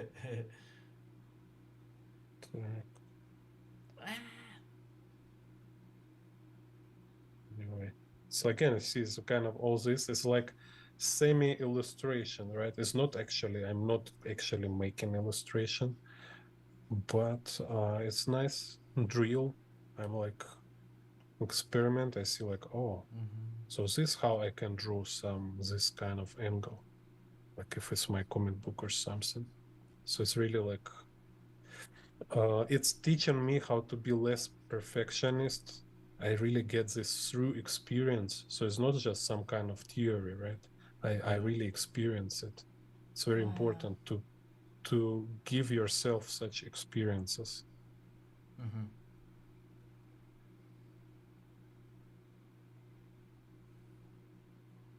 It's really cool. And like so I can do this when I kind of like I make it possible to totally ruin it.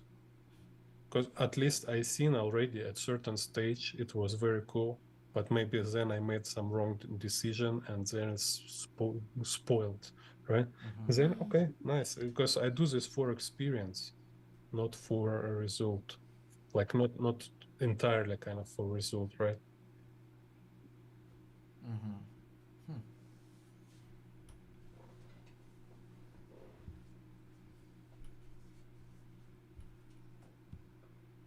Maybe he was, yeah, because he already was fighting, so can see some scratches.